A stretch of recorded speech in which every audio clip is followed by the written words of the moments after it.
Evan Irving Jr. with the recovery. First and 10, Golden Tigers. The Tuskegee defense comes up big on that sweep play attempted by Winston-Salem State. They'll set up shop exactly at the 26-yard line of the Rams.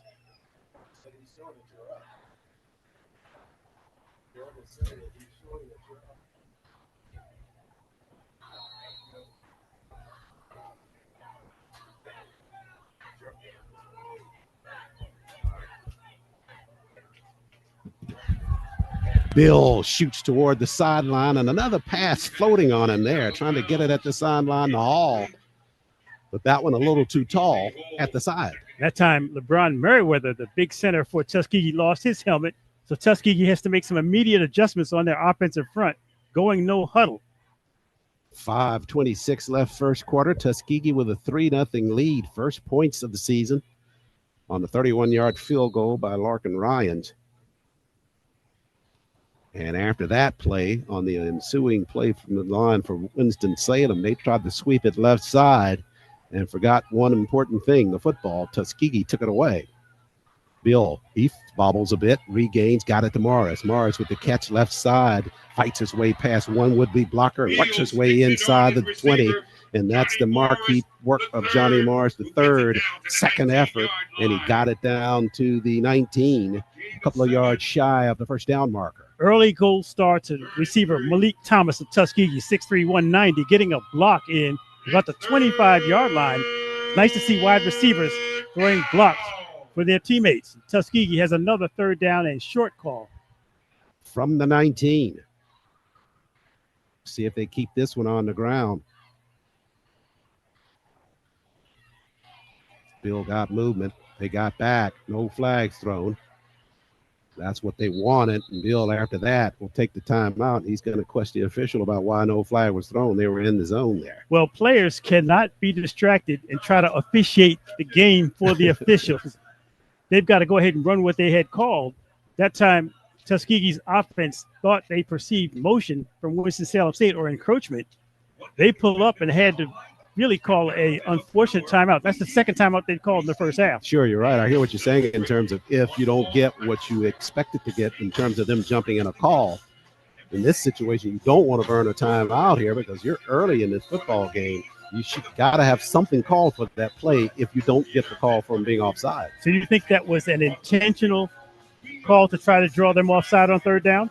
I think so, because that's the same thing we saw in the last possession, although they didn't have to. I don't think they took a timeout after that where they didn't get them to jump. But, yeah, I think it was intentional just to see if they would move. But that's a costly situation to lose a timeout with that. And I totally agree with you. You should have something called in case they don't jump. You should have a play ready to run on that secondary snap count. And now it's just a short timeout with a play call coming here on 3rd and 3. 4:38 left, first quarter of play. So you call a timeout and really didn't get a good timeout in. Yeah, that's the thing. Yeah. In motion, right side goes Cooper. Snap to Bill. In the pocket, dumps it underneath on the turn there and bobbling the football. It was thrown behind the intended receiver and not able to hang on to it was Jermaine Hardy Jr., the sophomore from Orlando, Florida. He bobbled with it, just couldn't pull it in. And he's also trying to get his balance, seemed to get his feet tangled up as he was turning back for the ball.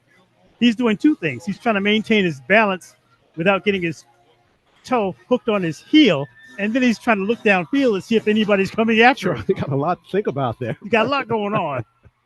A little bit too much. Almost like the first one. This was going to be a 35-yard effort or 36-yard effort by Ryans here.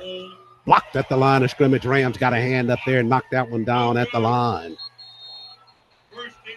They got the mark at the line of scrimmage, got the pursuit on the inside, got an arm up and knocked it down. And you know head coach Aaron James of Tuskegee has got to be thinking, we've been deep 3 times and only have 3 points to show for it. Sure, got to be concerned because that was the heel from last year, the Achilles, is that they just could not muscle up enough points starting out this way, although they lead at 3-0. Good surge up front by the Rams defensively to block that field goal attempt, and they'll be rewarded with the football. So they take back what the Golden Tigers took from them. They got it on a fumble. Now the Rams, on the block, will have the football. And Lee back to work for them behind center, actually in shotgun for them. Tuskegee's defense, all 11 men inside of a 10-yard box. Very tight in there. Ball fake. Lee rolls right side, dumps it underneath to the tight end, and knocked out of bounds near the 27-yard line. Catch made that time by Devin Cunningham, the 220 junior from Charlotte, North Carolina. Cunningham listed at a couple of positions offensively for Winston-Salem.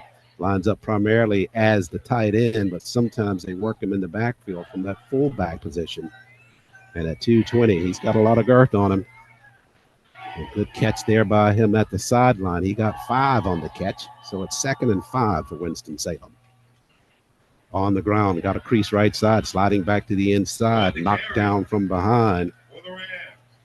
And carry that time by Kelly, and Kelly hit there by Emmanuel Cannon for that off defense for Tuskegee. If first-year defensive coordinator O.C. Williams for Tuskegee is showing any type of playing personality, it's very aggressive.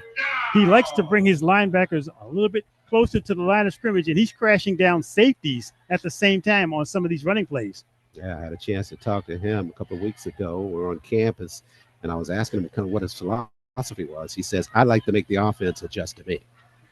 So far, he has been very aggressive. On the ground, bounce back in the backfield is Kelly on a good surge by Tuskegee.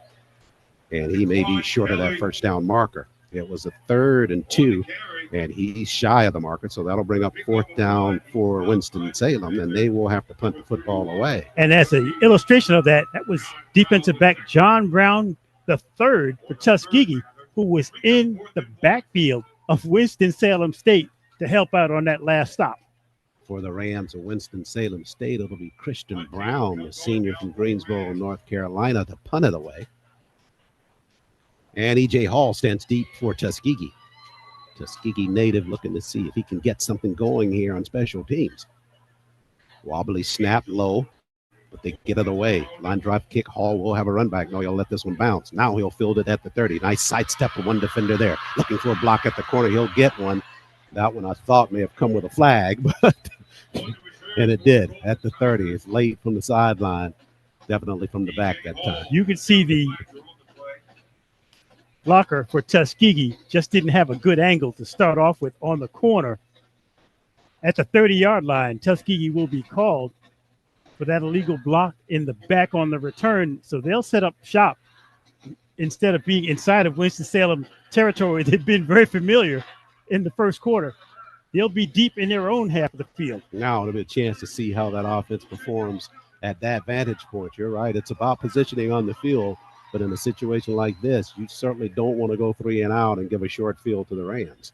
Well, let's not speak into existence anything really negative. What you don't want is a turnover at this position on the field. Yeah, that is a little bit more negative. Ball security early in the season, very important. 2:12 remains, first quarter of play. Tuskegee with a 3-0 lead. 31-yard field goal by Larkin Ryans, our only score thus far here in the 5th annual Red Tails Classic. Bill sets on the ground, looking for some room on the inside, fighting to that next level to the right side. That's Rouser on the carry there for Tuskegee. Unfolded, yeah, it was Rouser on that carry right side. May have gotten the yard, not much more. What you don't want to do here, Lass, is just go so conservative that you don't push the football upfield anything at all. Excellent point. This offensive line for Tuskegee getting an early test against Winston-Salem's defensive front. Winston-Salem likes to run a 4-man defensive front. Their linebackers also cheating up very close to the line of scrimmage. Yeah, they spread that 4 pretty thinly across the front as well. Snap the Bill, pressure backside. He'll step up, rolls to his right, got some real estate there, can get it to the mark if he can hurry. He does. Steps out of bounds near the 32-yard line. I think that's enough for the first. Good effort by Raekwon. For the 3rd time this evening, we've seen another Tuskegee player lose a helmet, and as a result, need to go to the sidelines. We may have to have a little bit of an equipment check for those chin straps because helmets are flying off a little bit too frequently in this first quarter. Beal with the run, got it to the sticks. Good job by him. Fresh set of downs for Tuskegee. We're under a minute remaining first quarter. Beal, he'll keep it on the ground, slicing through. Rouser got it up near the 32-yard line. They unpowel it there. Being the first game of the season, Charles, you've seen some players with that extra energy just slightly after the whistle still in contact with one another. The referees will have the task of keeping the chippiness to a minimum. Rouser, 11 carries for 46 yards a year ago. A lot of heavy dose of runs for him in this first quarter of play. Start of the 2025 season.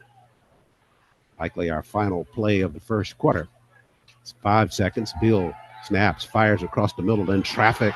Boy, and they're going to say that was intercepted as the Rams roll it right side. If it was, he was down after he intercepted it at the 44. And the Rams will have the football. Useful. Beal tried to force that one. Sure. Let's just say plain and simple. There was not much space as the receiver was diving for the football at the 45-yard line, but the defensive back for Winston-Salem State was right there. Made an excellent catch on that last throw by Beal.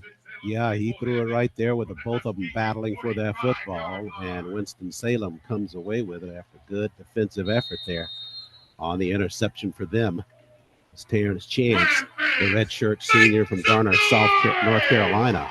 It was a dangerous throw into double coverage, and usually not much good happens when you try to force a ball like that. Yeah, we were talking about it as they took possession of that football, that it couldn't go too conservative. But on that last pass, that was a dangerous one. And Winston-Salem with the football as a result. 3 seconds left here in this first quarter of play here from the 5th annual Red Tails Classic. So Beal with his first interception of the season at the line of scrimmage. Rams guilty of a delay of game. That'll push the football back to midfield at the left hash mark. Winston-Salem in the red helmets, red numbers on the white jerseys, and the black pants. Winston-Salem with 3 receivers to the right side, one now going in motion. And that is Mitchell. Long snap, Lee with the football. Looks that way. Goes up top, got a man wide open across the middle and bobbling it. Now able to hang on to it. That's Mitchell, and he will score for Winston-Salem. They sent Mitchell in motion. Tuskegee really blew the coverage at that time. A little bit of confusion as he goes in motion right to left, breaks his pattern off at about the 20-yard line, wide open. Boy, good call there on the motion of Mitchell and got free right across the middle as your reference last. And that is not the way that script was intended to go for Tuskegee to end this first quarter of play. They turn it over on the interception and the first play from scrimmage. The Rams cash in with the touchdown pass. 50-yard effort. They had everyone on the field, everyone on the field but the holder. It's tough to do it without him. And the point after attempt is driven through, and the Rams win this first quarter of play here in the 5th annual Red Tails Classic. They score right at the end of the quarter. They lead at 7-3. We'll take a break and bring you more action here from Montgomery on the Golden Tigers Sports Network. C-SPY is a prestigious scholarship, a world-class leadership training program, and a ticket to a rewarding career as an officer in the United States Coast Guard. C-SPY is an opportunity for students attending minority-serving institutions that goes beyond paying for 2 years of tuition and other college expenses. Once accepted, you'll be a member of the Coast Guard, earning a full-time salary, plus medical benefits and a housing allowance. While continuing your full-time studies, you'll get to learn about life in the Coast Guard firsthand. You'll quickly find that the Coast Guard is unique from the other military branches. It's a different kind of service, with crews of like-minded people who perform life-saving missions every day and protect our environment and communities. If you're ready to step up as a leader and help us make the world a better place, then visit gocoastguard.com/CSPI to learn more or talk to a recruiter.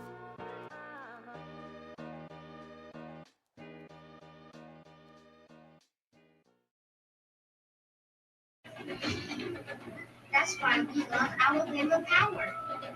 As soon as it's safe, they work day and night to get the lights Hello? back on. Fast. Kind of like real-life superheroes.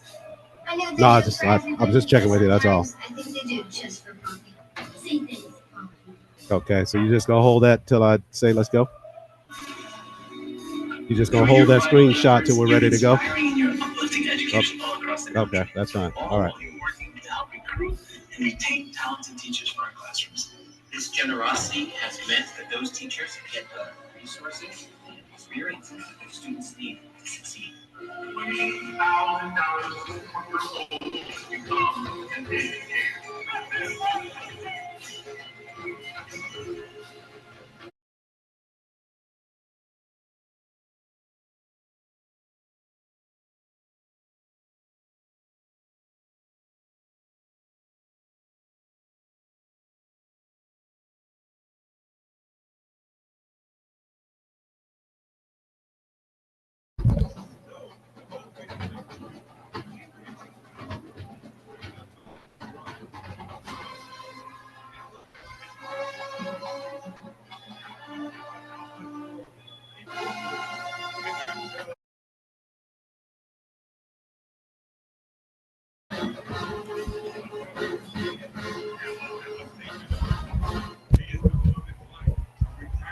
Sergeant Mr. Johnny Bells Jr. and proud mother of Shelby Lynn Johnson. We celebrate her unwavering commitment to education and community. Now, receiving her check is Winston Ricketts, Senior Vice President of Television Community Affairs. Senior Alabama Power. Congratulations once again to Miss Columbia Yvette Bell.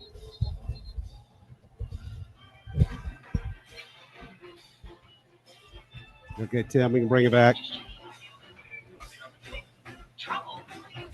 Back live here at the Cramton Bowl, Montgomery, Alabama. Scene has shifted just a bit as we head into the second quarter of play. Golden Rams score on their final possession in that first quarter, a 50-yard touchdown strike from quarterback Lee to Mitchell, and they lead at 7-3 mark. And Tuskegee desperately wanted to get out of that first frame with a lead.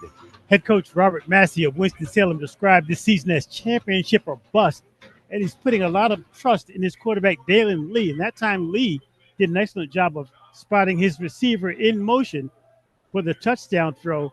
Tuskegee has got to be kicking themselves a bit after being in the red zone 3 times in that first quarter, only coming away with 3 points, and Winston-Salem just scoring the touchdown on that shocker big play at the end of the first quarter. Total offense, first quarter of play, Winston-Salem 11 plays for 71 yards, Tuskegee 20 plays, 66 yards. Dylan Lee on that 50-yard touchdown pass to Mitchell, the difference in that first 15 minutes. They get set to kick it away. Winston-Salem to kick it, Tuskegee to go on offense. High kick, and it'll come down a return on this one. It's like Rouser on that return for Tuskegee. He'll turn it to the right side. It's got some space there. Tripped up near the 35-yard line on that return. It's Devin Cooper, not Rouser for Tuskegee. And Cooper with a good spurt there right side. Good field position for the offense. If not for the saving tackle of Dante Stokes of Winston-Salem, that could have been a much larger return. But as it stands, Tuskegee gets the ball very close to midfield. Once again, excellent drive start position for the Golden Tigers. Field in that first 15 minutes, 6 of 12 passing for 51 yards. But only wonder what would happen had a couple of those miscues on the passes turned into receptions. Starts the second quarter. Day turning into dusk now here in Montgomery. On the ground, looking for some space right side. Banged up at the line of scrimmage. That carry by Zena Mulber II. Zena, the junior from Atlanta, with his first carry on the season for Tuskegee.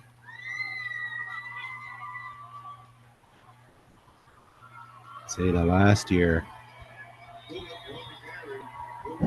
37 carries for 142 yards.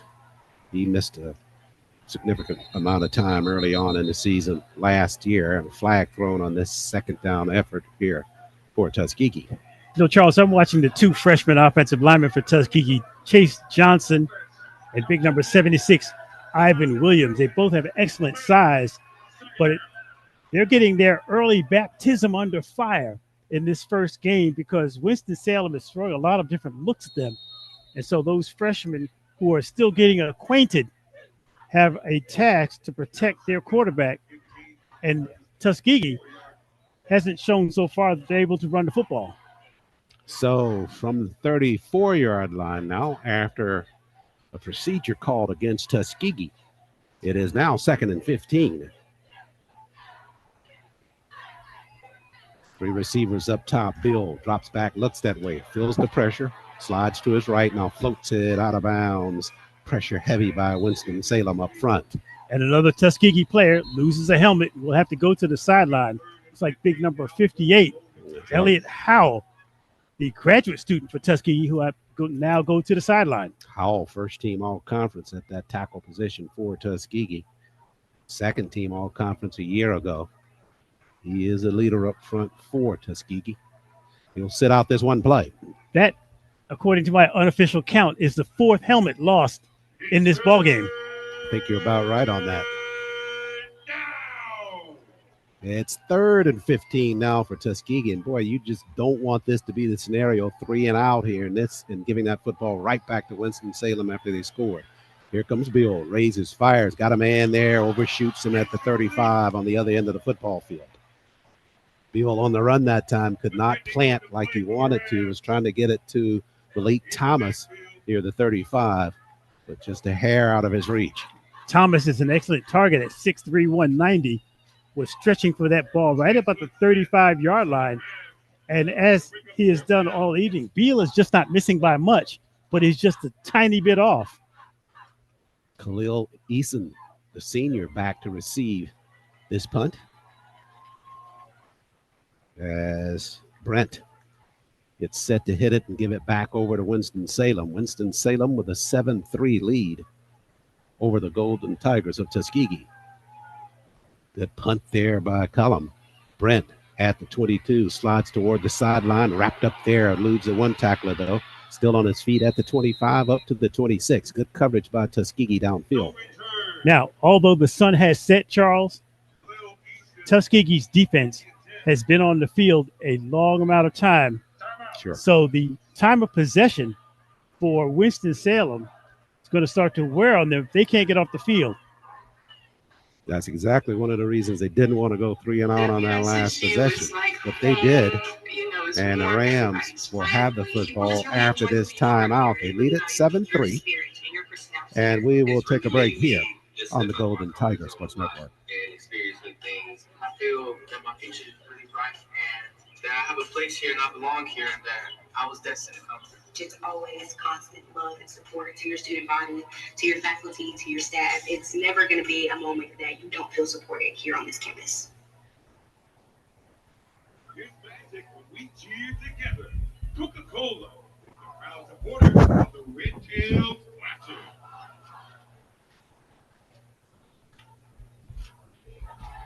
Texas Roadhouse, famous for that hand-cut steaks, grilled to perfection to lock in those mouth-watering juices.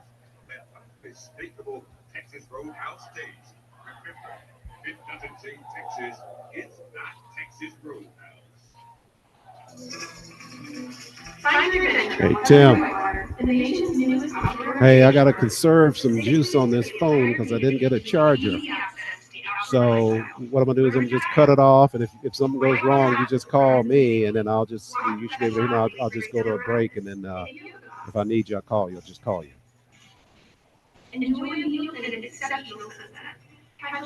Okay. All right. Okay. I imagine it's good. Yeah.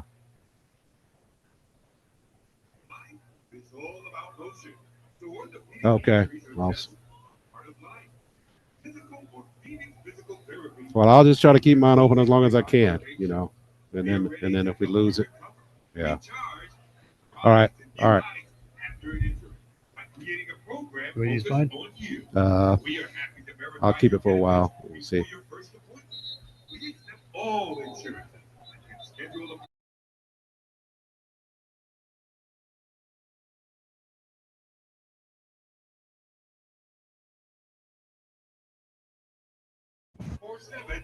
You ready? physicaltherapy.com. Okay. Back live here at the Cramton Bowl. It's 7-3. The Rams of Winston-Salem with the lead over the Golden Tigers of Tuskegee. 13:33 remains in this first half. A strange ball game. Even though Tuskegee only ran the football for 15 yards in the first quarter, they dominated the time of possession, 10-19 to only 4 minutes and 41 seconds for Winston-Salem State. But Winston-Salem was able to close out the first quarter with that touchdown drive on the big play. So what Tuskegee has done offensively, they've been able to move the ball, but they don't have the points to show for it. Yeah. Carbon copy of what we saw a lot of in the first half of the season last year for Tuskegee. Lee takes the snap for Winston-Salem. Steps up at the 15, floats it down the sideline. Got a man wide open there, and the football is dropped by Jaden Grimes, the junior from Greenville, North Carolina. Grimes with nobody in 20 yards of him on that sideline attempted catch. Just did not pull it in. The coach player was Michael McGuire of Tuskegee. He's at the 40-yard line trying to close, as you mentioned, from about 15 to 20 yards away. After the ball was dropped, McGuire just turned to the sideline with both arms out as if to say, somebody give me some help over here. Totally busted coverage. Tuskegee very fortunate the catch wasn't made. I know this thing kind of unfolded right in front of us. We couldn't find a gray Tuskegee jersey within the frame of watching that play. On the ground, Rams, they'll break it right side. This time it's Ruff. Ruff's going to pick it up at midfield. Got one man to beat. Ruff at the 30, tripped up and down at the 23-yard line. So they didn't get it in the air. They went right back on the ground, and they got it on the ground to the 23 of Tuskegee. Tuskegee did an excellent job that time on pursuit after the play, but Winston-Salem just sealed off the total left side of that offensive front, allowing the big game. And it's just like you referenced, that defense of Tuskegee out there for a minute. Now it's starting to show just a bit. Last two plays busted for Tuskegee. As Lee fakes, pumps it, sideline, threw that one high and incomplete. And you get the sense you were talking about the aggressiveness of head coach Robert Massey. Last couple of plays, that's played right into his wheelhouse and how he likes to see the game unfold for the Rams. Second down and in 10 now after that incomplete pass.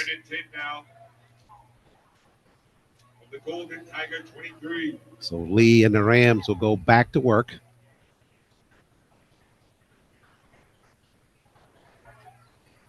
From the 23 of Tuskegee.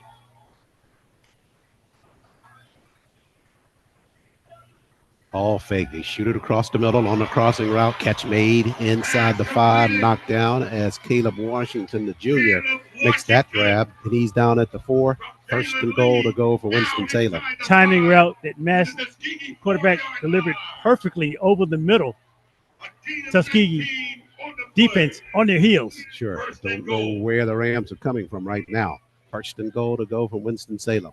On the ground, slicing at the line of scrimmage is Ruff, but he's met there and knocked down. May have lost a half yard on that play.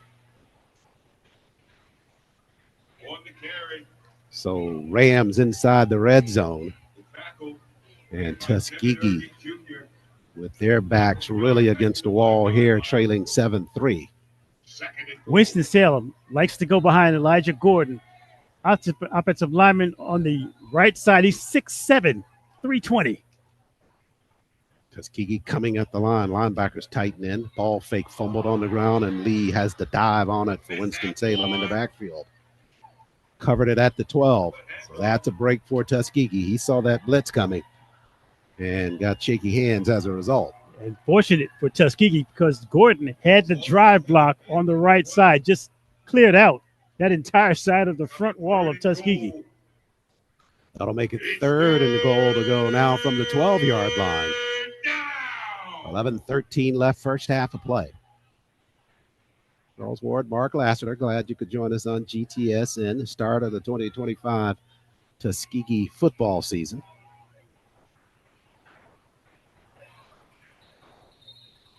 And the Rams going to take a time out here on this big third down play. It'll be 3rd and goal to go from the 12 with 10:54 left in our first half from the Red Tails Classic. We'll take a break here on GTSN.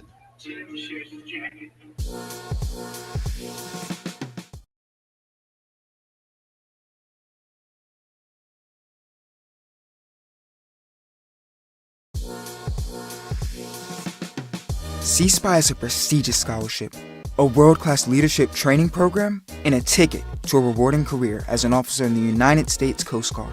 C-SPY is an opportunity for students attending minority-serving institutions that goes beyond paying for 2 years of tuition and other college expenses. Once accepted, you'll be a member of the Coast Guard, earning a full-time salary, plus medical benefits and a housing allowance. While continuing your full-time studies, you'll get to learn about life in the Coast Guard firsthand. You'll quickly find that the Coast Guard is unique from the other military branches. It's a different kind of service, with crews of like-minded people who perform life-saving missions every day and protect our environment and communities. If you're ready to step up as a leader and help us make the world a better place, then visit gocoastguard.com/CSPI to learn more or talk to a recruiter.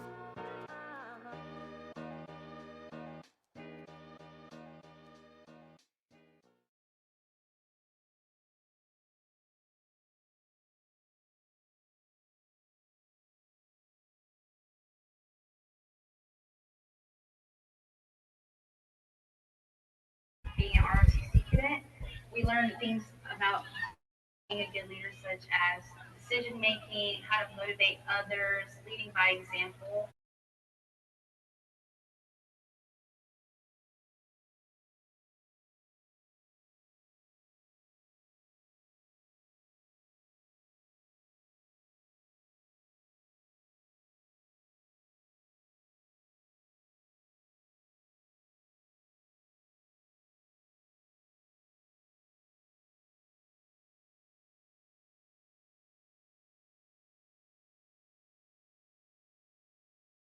You're able to network with all the alumni. I personally have been able to talk to other veterinarians that have Back live at Cramton Bowl on a 3rd down and goal to go from the 12-yard line. Winston-Salem took a time out here. They lead at 7-3. And they're trying to see if they can't get that touchdown to extend their lead. Tuskegee, the defense out there, trying to see if they can't stop them and force them to kick a field goal. Definitely don't want them to score a touchdown here if they can help it. You know, they're going to do everything they can, but we'll see what Massey has come up with after his Rams took a timeout.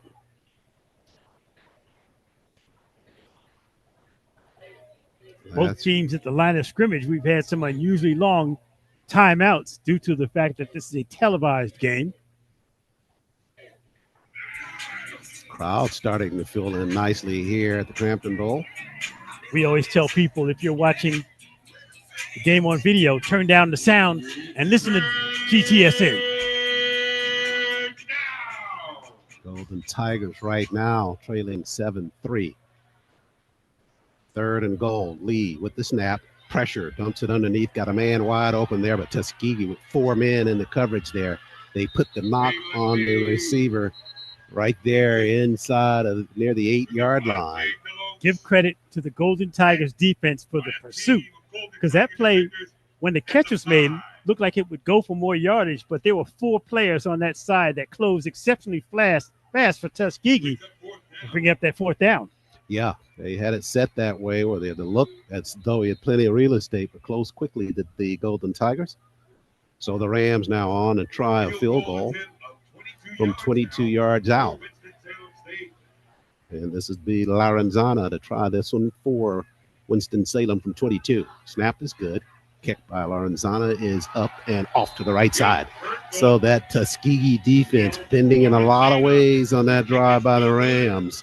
But they are able to hold them off the scoreboard on that drive. Well, you keep this with a 1-score game the way Tuskegee has been playing, they can take a deep breath now and see if they can regroup, because that was a huge miss for Winston-Salem State. Lorenzana, fourth and kick scoring last year for the Rams of Winston-Salem, but left that one out to the right. And Tuskegee will have the football now with 10:03 left in this first half. And the offense chance to come back out onto the football field. See if they can get a rhythm going here in this final 10 minutes of this half. A nice emotional lift for the Tuskegee defense. You can see the players jumping up and down, bouncing to the sideline after that last miss. They had to be taking a deep sigh of relief because they were really pushed around a little bit on that last drive. A couple of busted plays didn't help, but they don't give up any points, and that's the important thing. No doubt about it. No, this football game is akin to the game of chess. You know, you just see your opponent make a move, and then you have to adjust to that. And we'll see what that Tuskegee defensive unit does when they come back onto the football field after they held them out of the end zone there. But no question about it, there's some things going on with that offense of Winston-Salem that the coordinator for Tuskegee is going to have to really address with a squad with 10 minutes left here in this first half of play. Associate head coach and offensive coordinator for Tuskegee, Harry Williams, it is his second season. He's the man on the hot spot now because Tuskegee, having its chances in the first quarter, they get the ball with 10 minutes to go in this second quarter. I'm sure head coach Aaron James, a former quarterback himself, has got to be thinking we should be in better shape than we are with the type of weapons that we have on offense. They've only missed by a small margin on a few plays that could have gone for big hitters. So the question now is for Tuskegee to maintain their poise and see if they can get their quarterback untracked and have a time-consuming drive of their own. We were talking about in the last break that it seems like the Rams of Winston-Salem, Lee started a bit slow at quarterback for them, missing on a couple of routes that he should have completed passes. Bill and the Tuskegee offense will see if they can kind of get things spurred going here in this possession here. They need it in terms of tying or taking the lead in this game, but they have got to get that rhythm and play on this possession. I get the sense that Beal has a crisis from time to time in confidence. If he can step up and make decisive throws, he's in great shape. But if he holds on to the ball a fraction too long or throws with his momentum going away from the line of scrimmage, that's when he gets in trouble. But he has excellent size. He just has to stay within the game plan, not try to force the ball. Golden Tigers back out onto the football field, starting this drive from their own 20. Looking at the Jumbotron here inside the Cramton Bowl. Tom Jordan, legendary skyjock, being the honoree at this year's Red Tails Classic. Tuskegee alum. The hardest working man in show business. Indeed. Legacy of Tuskegee just extends in so many fields. And certainly as relates to the Red Tails and what they've done militarily for this country. But that storyline is just only one element of the great history of Tuskegee and the future to come. On the ground, Tuskegee pounds it right side, trying to bounce to the outside, and tripped up there is John DeMars. And a couple of players tying it up after that play, and that's your fifth lost helmet there, Lassiter. See one down near the 26-yard line. It's got to be some type of SIAC record. The downside is that the player who lost the helmet, it's like big number 76, Ivan Williams. That's the second time he's lost his helmet. Nice call. You're we'll right. Have to go to the sideline for a play. 9:49, the clock running here at the Cramton Bowl second half, or second quarter here. Second down and 8, Tuskegee faces from their own 22-yard line. Back on the Tuskegee campus next weekend for a historic day or night at Tuskegee. As Bill gets set for this second down play. Ball fake in the pocket. Feels the pocket collapsing now. Shoots it toward the sideline and into the Ram bench. Incomplete. Third down and 8. Bill was pointing, expecting to get a hold downfield, but the referees were not having anything of it. You could see him cock as if to throw on his first look, take a second look, but on the third look, it was just too late. So Beal is trying to survey the field, but you've got at quarterback, you've got about 3 seconds to make a decision. Nice call on that. He went through his progressions, but you got to credit that as an incompletion to that secondary of Winston-Salem for a good job of coverage. 3rd down and 8. Football still at the 22-yard line. Bill, he'll take the snap in the pocket. They try him at the corners. Fires toward the sideline. Long pass there and out of bounds on the completion. You remember when we used to play touch football in the street and you had to think on Mississippi's? A quarterback has to have Sure. that clock in his head. As soon as he gets the snap, he's got to be thinking 1, 2, 3, Mississippi. If it's not there, then you've either got to take it and run with it or get that ball out of bounds on the incompletion. Beal's clock early in the season is not quite in tune. You know, we saw a couple of things early in this ball game where Tuskegee was doing a pretty good job of checkdowns. Right. And Morris with a couple of opportunities to catch some passes in flight just coming out of the backfield. Kind of gone away from that here with 9:13 left in this first half of play. And they'll have to punt this one away. Brent set to do that. Nice punt by Caleb. Backpedaling. This one will bounce towards the end zone of the Rams. Tuskegee going to let it roll as it rolls dead near the 26-yard line. A disappointing drive after the field goal missed by Winston-Salem. Tuskegee gets the football and a 3-and-out. So they've got to be feeling a little bit deflated, and the pressure is now back on this Tuskegee defense once again, back on the field against a Winston-Salem offense that is dangerous. They come back, lead at 7-3. They were down and missed on that field goal opportunity on their last possession. But Lee is starting to settle in a rhythm at quarterback. They had one busted play way downfield trying to get it on a pass route, which was dropped by Grimes. But they came right back on the ground and got it right at about the same spot. Grimes sort of caught that pass downfield near the 23-yard line. Note how wide the wide receivers are for Winston-Salem. Up the middle on the carry, the Rams push it up near the 27-yard line. Almost as if they're really trying to stretch the field as much as possible and just give you a look that the field is open on both sides. But they go with both receivers wide and run up the middle. That time it was Noah Marshall on that carry, the senior from Winston-Salem. And he got one on that play. So it's 8:31 left in this first half. That'll bring up the second down effort for Winston-Salem. Lee in the shotgun, joined by two backs. They break a slot down at the lower half of the screen. They bring a man in motion to the right. They'll run it back to the left side, trying to get a block at the corner, but the pursuit by Tuskegee is just too heavy. They run through the intended block by Noah to get to the running back. If Tuskegee's defense has shown one personality early, is that pursuit, as you mentioned. They may not be in the area to start, but they have enough speed to make up for any difference. And that was a play that looked like it was going to go for more yardage, if not for the pursuit of Tuskegee. Yeah, they were to close on that one real nice. 3rd down and 8 after the good defensive stop by Tuskegee at the corner. Bill going to start with 3 receivers to his right. They go right to left. Bill with the snap, looking that way. Got some time, floats it up. Double coverage there, and Tuskegee with a pick. Got it at the 42-yard line. Down on the other end, it was 3 or 4 Tuskegee players down on that side. And that's a pick there by Antonio Knight Jr. His first of the season for the Golden Tigers. You talk about high pointing the ball. Knight turned facing the quarterback for Winston-Salem, spotted the ball in the air and timed his jump perfectly to make a catch over his head, giving Tuskegee the football. They showed Lee exactly what they wanted to show him. He bid on it and threw it into that coverage over there. And as you referenced, Knight, all he had to do was just kind of turn forward and position himself to make the catch. So the defense for Tuskegee turns the football back over to the offense now from the 43-yard line. 7:25 left first half. Go deep, young man, go deep. Trips at the bottom of the screen.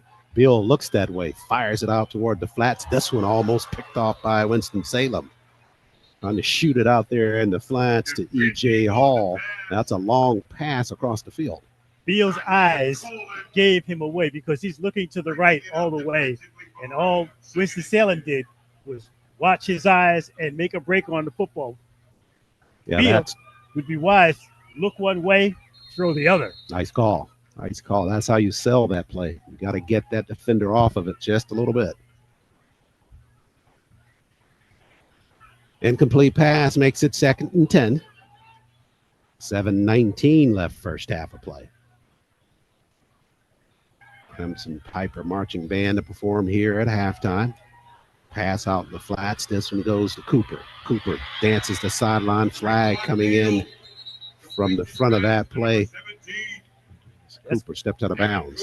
From the point where the flag was thrown, that's going to be against Tuskegee on the near sideline for a block or a hold right at about midfield. Well, to nullify most of that, I think they'll mark it off at this point of the foul.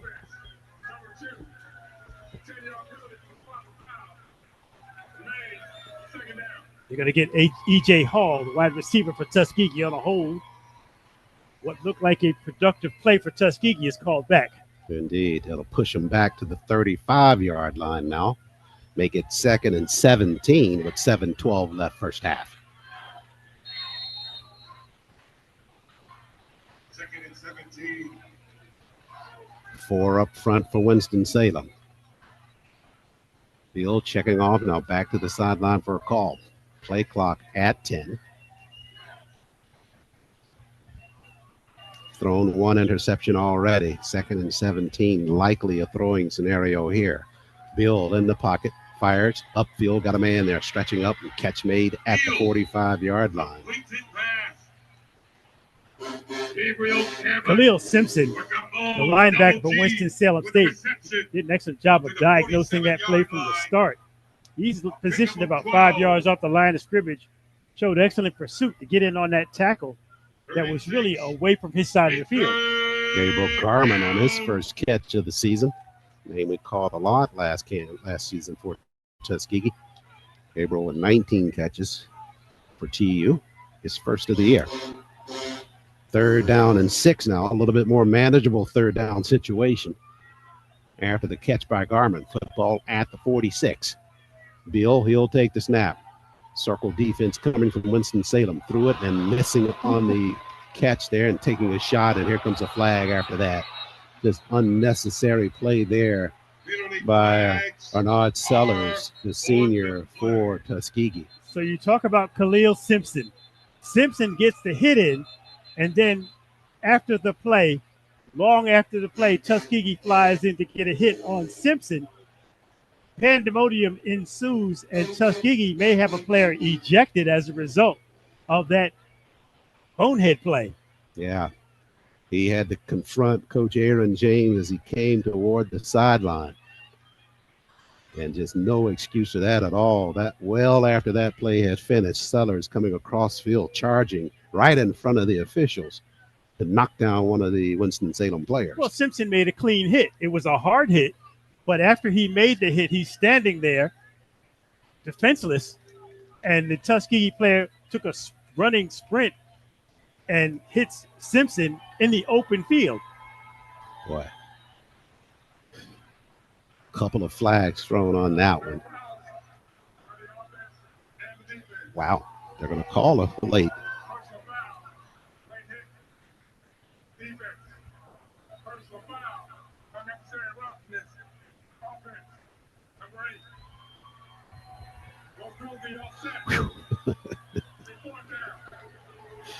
I know Tuskegee's only a few miles up the road here. And you talk about home cooking. Now that was a break for the Golden Tigers. All I can say is no comment. That was a real break there. That should have been one-way traffic all the way against Tuskegee. But instead, it's offsetting, and Tuskegee will certainly take that. They'll have to still punt the football away, though. I'm surprised there wasn't an ejection, because after the second hit, you could see players gathering at the spot of the second hit. Oh, I know that this is the first year for replays being instituted in the SIAC. Not sure if they have it for this ball game, since it's a game between different conferences. There's an official Oh, he's sprinting back to cover the punt. I thought he might have been running to a for monitor. 10. Yeah. To your point. I know we'll see that throughout the year in the SIAC because it's just instituted. Okay. And looks like that's not going to be. This would definitely have warranted a challenge from the Rams sideline if they had it here this afternoon. But instead, Tuskegee on a 4th and 6 will have to punt it. And Brent tries to turn this one over. It bounces and toward the end zone, and it'll make it into the end zone. Another helmet lost there. Lassiter, this time it's one of the Rams of Winston-Salem. Kyron Martin loses his helmet. There's also a flag down at about the 43-yard line. The officials are discussing it. It just really goes to show you how disruptive flags can really be in a football game. Back-to-backs here. With as many helmets as we've seen on the turf, I'm surprised we haven't seen a face mask call yet in this game. Nice. You would think that's normally the precursor for the helmet coming off. Well, the right? face mask is the only lever that you have, unless somebody is just hitting. Oh, there you go. Asking and you shall receive. We weren't asking for it, but they got it, and it went against Tuskegee. So the possession, or the Rams will have better field position to start this drive. Football went into the end zone on the touchback, but that assessment will put them up to the 35-yard line. I thought it might have been an equipment issue with the Golden Tigers because of the lost helmets, but that time we finally get a face mask call. But the face mask by Tuskegee against Martin for the Rams, and they'll start from the 35. We know players like to wear their hair a little bit on the long side these days, so they may be going with helmets a bit too large for their craniums. Sure. On the ground, the Rams work it middle of the field, breaking free now. One good stutter step there by Ruff, and Ruff breaks this one near midfield at the 50-yard line. Ruff picking his way through heavy traffic right in the middle of the field, doing an excellent job of maintaining his balance after contact and picking up a first down for the Rams. So that'll make it 5:45 remaining in this first half. Band starting to line up here at the Cramton Bowl. Looks like it's going to be Winston-Salem who will take the field first for the halftime performance. And on the ground they go again. They push the pack inside of Tuskegee territory. Ruff again on the carry at the 46-yard line. Charles, is it my imagination, or is Winston-Salem more effective at running between the tackles as opposed to Tuskegee, which seems to run plays more to the sidelines? Nothing fancy for the Rams. They're just going right up the middle of the Tuskegee defense. Yeah, not your imagination. That's what we saw the big ground gainer in that first quarter of play for them. Running behind the Wages, Bund, Pittman, Falls, Gordon, and Cunningham to get that space. Good job of scheme blocking for the Rams up front. They'll do it again on the ground this time, pushing toward the first down marker, this time left side and close to the first down. It's old school football, nothing fancy. They're just probing inside and daring Tuskegee to load up and stop them. The downside for Tuskegee's defense is that Winston-Salem has been very effective on the ball fake. 3rd and 1 after the work inside the trenches by Winston-Salem with 4:19 left first half. They lead 7-3. About a yard shy of the first down. On the ground, whistles at the line of scrimmage. We have some movement there. Might be coming from Lee, the quarterback, on that play. As a result, Tuskegee loaded up the defensive front that time with 5 players up front.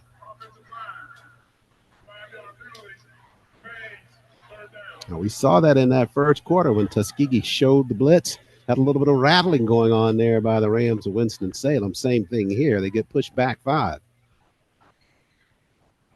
Now, with 4 minutes to go, this is a big possession for Tuskegee's defense to see if they can hold once again. Just as a reminder, we only have a 7-3 game. Sure. So this game is not a blowout by any means. Nothing decided yet. Tigers showing blitz again. They are coming. They pick it up. pumps once, Lee. Now he'll slide. Left side's got some space. He'll put his head down and runs for the Winston-Salem first down. Well, depend on the mark. They're coming in from both sides. Looks like to be about a half yard shy based on the mark. You have an excellent point. You've got a great eye for the first game in the season. I like that. Yeah, I thought he was a little bit further upfield, but the mark got him down about a half yard shy. So the breaks keep coming Tuskegee's way, and that'll make it fourth down. No question about it. Coach Massey and the Rams certainly going to go for it here. Yeah, it's about a 4.5 yard to go for the first down. Winston-Salem already at the line of scrimmage. They feel very confident in their run game at this point. But to your point, if Tuskegee can stop them on this, you talk about a good momentum burst for them, trailing on only 7-3. On the ground, they bang him once time there, and Lee keeps the football and works it right side. They good got ball the fake ball by fake Lee. too. They got the hit on the fullback, but Lee fooled everybody. And that's what happens when you're effective running the ball up the middle. All the linemen's eyes are looking for that first handoff, but Winston-Salem going off the ball fake picks up the first. Just an outstanding call there by Glenn Reese, the offensive coordinator for the Rams of Winston-Salem. They pick up the first with 2:30 left, first half a play. They lead 7-3. Lee, this time on the ground, turning is rough, but he runs right into that Tuskegee wall up front. Just want to make a footnote. There is a respectable crowd here at the Cramton Bowl for the Tuskegee opener to the season. Granted, there are a lot of fans here supporting Winston-Salem State, but the organizers of this game have to be pleased with the turnout so far. Indeed. Same thing that we saw last year at about halftime. You see all the students down on the right-hand side dressed in white. That's that student entourage from Tuskegee that they come on and try to get things started in this facility every year. They do a good job of that. It's getting closer to the halftime performance by both squads. Timeout on the field. Tuskegee trailing at 7-3. We'll take a break here on the Golden Tiger Sports Network.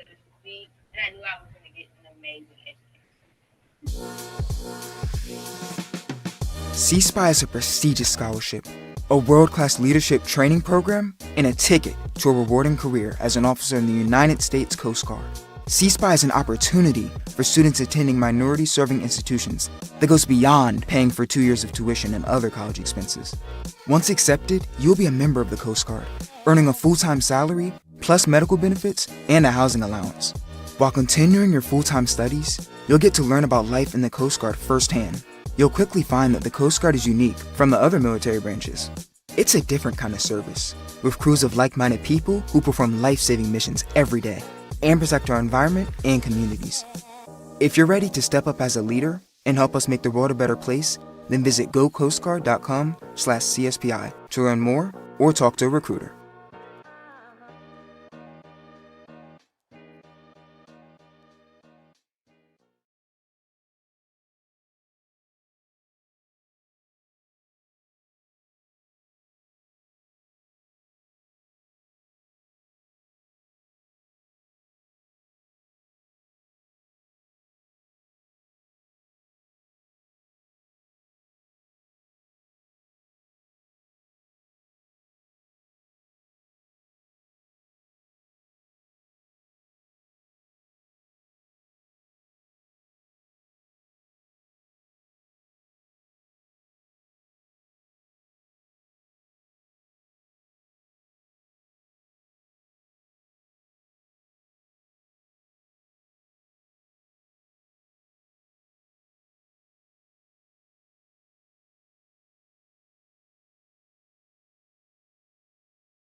And we're back live here at Cramton Bowl, Montgomery, Alabama. 5th annual Red Tails Classic. Charles Ward, Mark Lashley with the call. Tuskegee trailing at 7-3 to the Rams of Winston-Salem. You know it's an official HBCU football game when they play boots on the ground during the timeout. And I have to give credit to Tuskegee. They've got to have the most versatile line dance student section ever. Yeah, we were there on campus a lot in preseason before school took back in, and I was telling some of the production crew, you have not seen the lunch break at an HBCU until you go to Tuskegee on a Friday at lunchtime. Second down and 10 for the Rams as play resumes. They go on the ground right side. A quick header there on the carry, Jaquan Kelly. And Kelly got it inside of the 30, so that's a first down for Winston-Salem. And a saving tackle by Kaquan Camber of Tuskegee because there was space after the 25-yard line. So down to the 28 on the carry. We go down to 1:45 left in this first half of play. I would say, Charles, this is a very important stand for Tuskegee on defense to close out this second quarter. Indeed. You can stop them from getting to that end zone again. That'll be some momentum for you, even if you go into the locker room trailing. You just don't want them to add another notch to their lead. They stopped them on the previous attempt that way on a missed field goal. This time a crossing route, catch made, and inside of the 15-yard line on a quick hitting pass on the inside. The gain of 14. Khalil Simpson. It's Devontae Dogs. Don't think they have him listed on the roster there last. I was going for the closest number I could find. Second catch for him in the ball game. I have to listen closely as Mark Denman, the PA announcer for the Red Tails Classic, bailed me out again. Lee looks, tries to tuck and run, ran into some traffic and got knocked down behind the line of scrimmage near the 17-yard line. I like how Tuskegee's defense closed that time. They're not giving him exceptional time to throw. He stepped up and just ran into a lot of traffic in the middle of the field. So a timeout taken by the Rams of Winston-Salem with 42 seconds left in the first half. They lead 7-3. They'll face a 2nd and 10 after they return after the timeout. But an excellent point there. Tuskegee defensively that time. They took away the options for Lee on the passing route and closed on him at the line. If there's anything that characterizes the Tuskegee defense, Charles, even when they make mistakes, they have enough speed to compensate for them. That time, we saw the defense really kind of overrun the quarterback for a split second, but they had enough pursuit to stop him in the middle of the field. It's 43 seconds left in the first half. 43 seconds away from our halftime show, hosted by Charles McNeil. Welcome him to the GTSN broadcast crew. He'll take you through halftime. Some scores from around the SIAC, updates in terms of this ball game, and just generally get you set for a review of the first half and take us into the second half of play. Charles will be on just momentarily with our coverage. Play set to resume now after that timeout. 2nd and 13 for the Rams. Lee settles in the shotgun. He'll take the snap. Straight drop. Fires a floater right side, one-on-one to the corner of the end zone, and that one incomplete. Good coverage there by Tuskegee in the corner. They're trying to get it to Dwayne Johnson, the senior, not Dwayne Barack Johnson, but the other one, this one from Greensboro. Dalen Lee for Winston-Salem made an excellent throw to the deep corner of the end zone on that attempted fade route. The bad news for him is that he's throwing into double coverage by Tuskegee. Had a man shallow and a man deep, so it would have had to have been a perfect throw to make that completion. Defensive coordinator O.C. Williams has seen a lot of football in his day, and I'm sure he likes that scenario, trying to force those receivers out to that corner. He knows he's going to use the sidelines for help as well. Third down, 13. Lee once again, this time across the middle, shoots it there, and that one's dropped by Dogs. Dogs had it, just not able to hold on to it. And Tuskegee with 34 seconds left, closer to shutting the Rams out on this drive without a score. Does drops the pass at the 4-yard line and gets called out by the PA announcer here at the Cramton Bowl. Well, let's call out that PA announcer again. That's my good friend Mark Denham with the call. Almost everywhere you go in HBCU land, you hear that legendary voice of Mark Denham. It's like Richard Pryor talking about Karate Man. I don't mind you beat me up, but don't holler at me. Same time. And Lorenzana, this time he's on target for the Rams of Winston-Salem.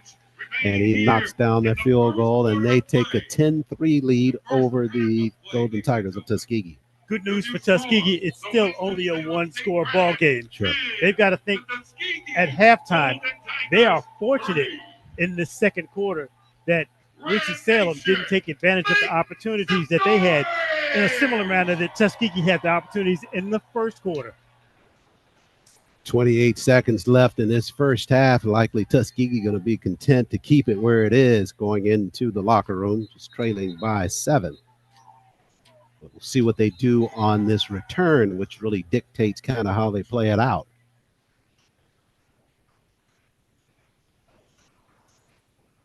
So the field goal by Lorenzana takes it to 10-3. Tuskegee with a couple of men back deep to receive the kick. I'm glad you made the correction on the Tuskegee fans who happen to be seated on the far sideline adjacent to the Winston-Salem State band. I gave credit in the first quarter to Winston-Salem having an excellent showing, not knowing that Tuskegee's traditional white getup, the attire for the game, that's Tuskegee in the house. That's Tuskegee there, no doubt about it. That is their section when they come here every year in the Cramton Bowl. He's joined by number 19, Shaquille Bowser. Rouser back deep, so is Cooper, and they'll squib this one, prevent a run back. That's a touch there. Tuskegee's got a fall on it now. One of the up men will pick it up to try to run with it, and he's knocked down near the 29-yard line. Dangerous there on that squib kick. He touched it and had to go back for it near the goal line or headed toward the goal line to recover it, and got it going up front, upfield, and they'll start from the 29. Take a knee time? Oh, yeah. If you've done something a little bit more on that kickoff, maybe. But here, it's nothing but trouble if you try to float it downfield here and you don't get it. It's going to be a short field for the Rams.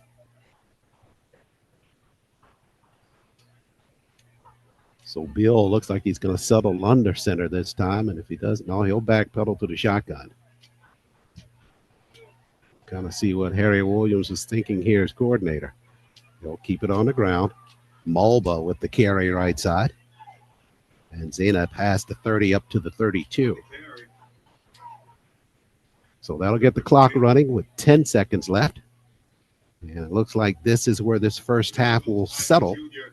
And it'll settle with the Rams of Winston-Salem leading it 10-3 over the Golden Rams as we come to the intermission here at the Cramton Bowl, 5th annual Red Tails Classic. First half of play in the books with the Rams leading it 10-3. So Winston-Salem to their sideline, to their locker room, Tuskegee to their locker room. Try to figure things out for the second half as Tuskegee trails 10-3.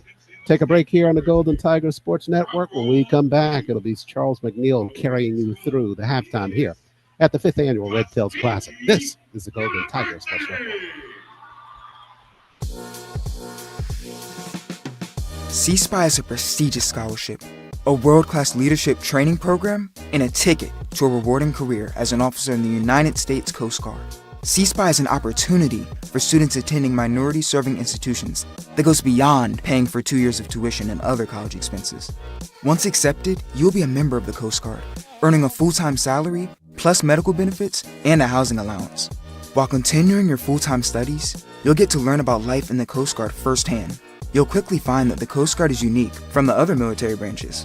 It's a different kind of service, with crews of like-minded people who perform life-saving missions every day and protect our environment and communities. If you're ready to step up as a leader and help us make the world a better place, then visit gocoastguard.com/CSPI to learn more or talk to a recruiter.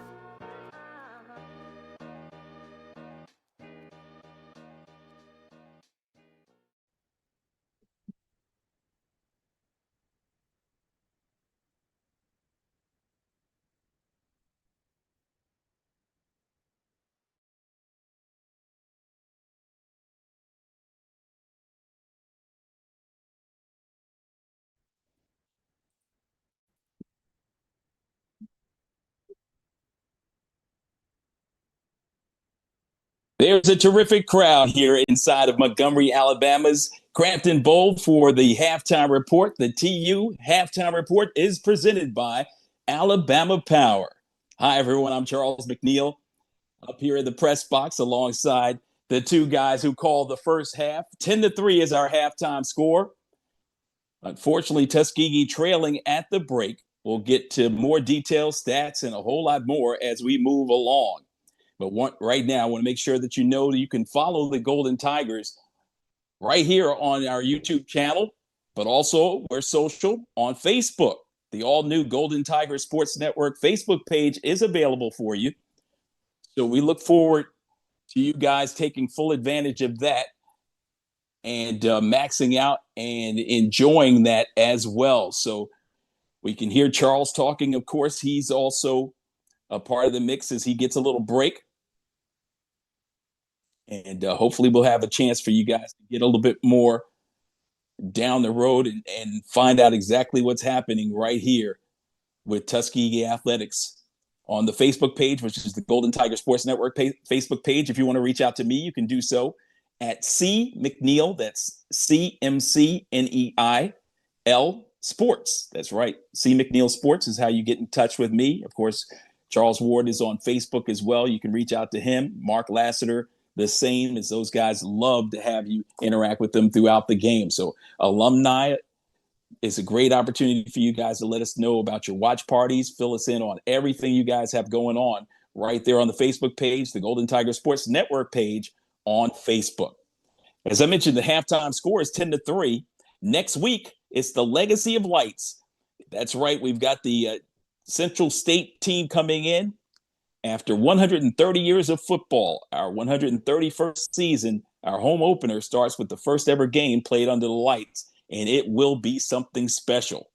Make sure you make plans to be there. Central State will be the opponent, and we'll get to their scores from week 0 of the area of things. We'll get a chance to get that. We'll also let you hear from the Golden Piper Band. They'll be performing here shortly. But right now, our halftime score is 10-3, and how we arrived at that, it was Tuskegee who scored first, 31-yard field goal by the junior kicker out of Ireland. Lorcan Ryans drilled it. We were up early by a score of 3-0 in this Tales Classic. It's the 5th edition, live here in the Cramton Bowl, and the crowd went wild. Tuskegee players lost their headgear, 4 of them in all in that first half. And it was kind of interesting to see that, because normally the guys have their helmets strapped up real tight. They've got the extra places for you guys to make sure they're secure. But there was some hard hitting in week number 0 of the season, and we saw it evidenced right there. Raekwon Beal, starting quarterback, had a second scoring drive. It was thwarted by an interception by number 20 from Winston-Salem State. He came in and made a huge play to help his team stay right there where they wanted to be, which was in the mix for a chance to take advantage of what we saw on the field. And I'll tell you what, it was, again, a sight to see. Number 20, the young man I was talking about that made the play, was Terrell Chance, redshirt senior out of Garner, North Carolina. So he was one of several players that came up big and made big plays as Tuskegee was looking to increase their lead to a 10-0 lead. And the Rams took advantage. They had a block punt, and that allowed the Rams to, out of the triad of North Carolina, to gain a little momentum. And it was a freshman, Jahari Mitchell, who hauled one in. He bobbled the ball, and then a house call. He gave his team a 7-3 lead that they wouldn't relinquish in the first half. Winston-Salem State with their first points of the season. Their quarterback, super talented. You heard about him in our pregame show, the TU Game Day live pregame show that we brought to you right here from the Cramton Bowl. And he has a huge arm, and his receivers are young and talented. They've been stretching our defensive secondary all game. But when we look at the stats, you'll be surprised that Winston-Salem State has pretty much been balanced as far as rushing and passing yardage. We'll get to that in just a little bit. Early in the second quarter, it was Lee and company They were dominating and looked like they had a drive. They were all the way down the field and looked like things were going to work toward their favor. But on a 3rd and goal inside the 12, Tuskegee's defense stood up, forced a field goal. That was missed. It was a chip shot, missed, but they were able to get one at the end as Laranzia knocked one through, a late field goal to give us that 10-3 advantage. Well, it's time for us to take a look around the SIAC. Plenty of games on tap as they took place on Saturday. Only one other game on tap here today, and that's a final. But let's run through the scoreboard, kind of give you the full flavor of Saturday's SIAC action in week 0. It was Albany State who knocked off Shaw 51-7 in Durham. The Rams rushed for 311 yards, only 57 for Shaw in that contest. Kentucky State, they held off Central State 34-24 in a conference game amongst rivals. That one was played at Ford Field in Detroit. That's where the Detroit Lions play. And we'll get a chance to see Central State, as I alluded to earlier, in just 6 days for the Legacy of Lights matchup, the first game under the lights at Tuskegee at Abbott Memorial Alumni Field. We'll look forward to having those guys come in. It was CSU, despite the loss, that showed they have a potent running attack. Jaden Bossy had a 63-yard touchdown run, and Devontae Young contributed with the 73-yard house call out of the backfield. So our new defensive coordinator, O.C. Williams, who you heard about and heard from in our pregame festivities, he will have an opportunity to tell you a little bit about what those guys bring to the table in next week's show for sure. But he'll also have some sleepless nights, I'm sure, knowing that he's working against a balanced offense here with Winston-Salem State and then have to turn around and face a high-potency rushing attack. But I know he'll have the Golden Tigers' fierce defense, especially on the defensive line, ready to attack that rock. So let's run through the rest of the scores from yesterday. It was Valdosta State knocking off Clark Atlanta 31-28. That game played in Birmingham. Johnson C. Smith got the better of Morehouse 45-9. That matchup took place up in Massachusetts. It was the first game of an SIAC contest, meaning CIAA opponents' first HBCU game played in that Boston area since the early 70s. Elsewhere, Benedict shut out Fayetteville State in a game that you saw on HBCU Go. 10-0 was the final score on that one. I also watched it on the Griot. It was West Alabama taking down Fort Valley State 27-17. Moorhead State got the better of Allen in a shootout 38-31. And Edward Waters went into Savannah State in a conference encounter and took down the Tigers 41-14. We mentioned there was a game that was played earlier today, and that was in Canton, Ohio, the home of the Pro Football Hall of Fame. Virginia Union showed that they were Pro Bowlers with a 45-3 win over Miles. Well, it's time for us to take a listen to the band with a plan. Coming to you live, courtesy of our friends at Alabama Power. It is the #1 band in the land, the Golden Piper Marching Band. Let's listen to them and enjoy. Crimson Piper Marching Band on the field, about to get it in. You know, inside the Cramton.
We've had so far, you heard from the Crimson Piper marching band. Now Winston-Salem State's marching band is on the field. Our halftime score is 10-3. That's right, 10-3 is our halftime score in favor of Winston-Salem State. The kids from the Triad have made their way down there, giving us all we can handle, but our defense has been stout throughout this opening first half of action. As we mentioned, a lot of things happening all over the universe, but here in the Cramton Bowl, it is a near capacity crowd. Everybody having a great time, and who could blame them? You're in the gorgeous town of Montgomery, and let's look at some first half numbers. The Rams had the advantage in first downs, 8-5, rushing attempts 17-11, also their advantage. They outrushed Tuskegee in the first half of play, 100 yards to just 19 overall. That's an average of 5.9 yards per rush to only 1.7. Receptions, 6-8 in favor of the Golden Tigers. Golden Tigers trying to catch up in not only those 8 receptions resulted in 85 yards through the air. 6 receptions on the other side for the Rams, 96 yards. So big playability of this Rams offense, averaging almost 6 yards per carry and 16 yards per reception. So 1.7 and 8.1 respectively. Overall numbers in that first half, we had 32 plays for the Rams, 31 for the Golden Tigers. Golden Tigers with 84 yards of total offense compared to 196 in total offense for Winston-Salem State. Other numbers of note, both teams with an interception in that first half. There were no fumbles. I should say there was 2 fumbles in the first half. Both of those came by way of Winston-Salem State. They lost one of them. Penalties, 4 for 30 yards for Winston-Salem State, 4 for 40 yards for the Golden Tigers of Tuskegee. And those are most of the numbers that matter to you individually. So we span over to our individual numbers. We can tell you for Tuskegee, it was Raekwon Beal with a 57.3 quarterback average, 8 of 20 passing for 65 yards and 1 interception. His longest pass was 18 yards, and he was sacked once. Leading rusher in the first half was Hall, number 2, with 18 yards. 3 other players with 12 yards rushing in that opening half of play. So those are just some of the numbers of interest to you coming into the second half of action. We're going to take a quick timeout. When we come back, we'll send it over to the guys. They will have the second half call for you. This has been the Golden Tigers Halftime Report presented by Alabama Power.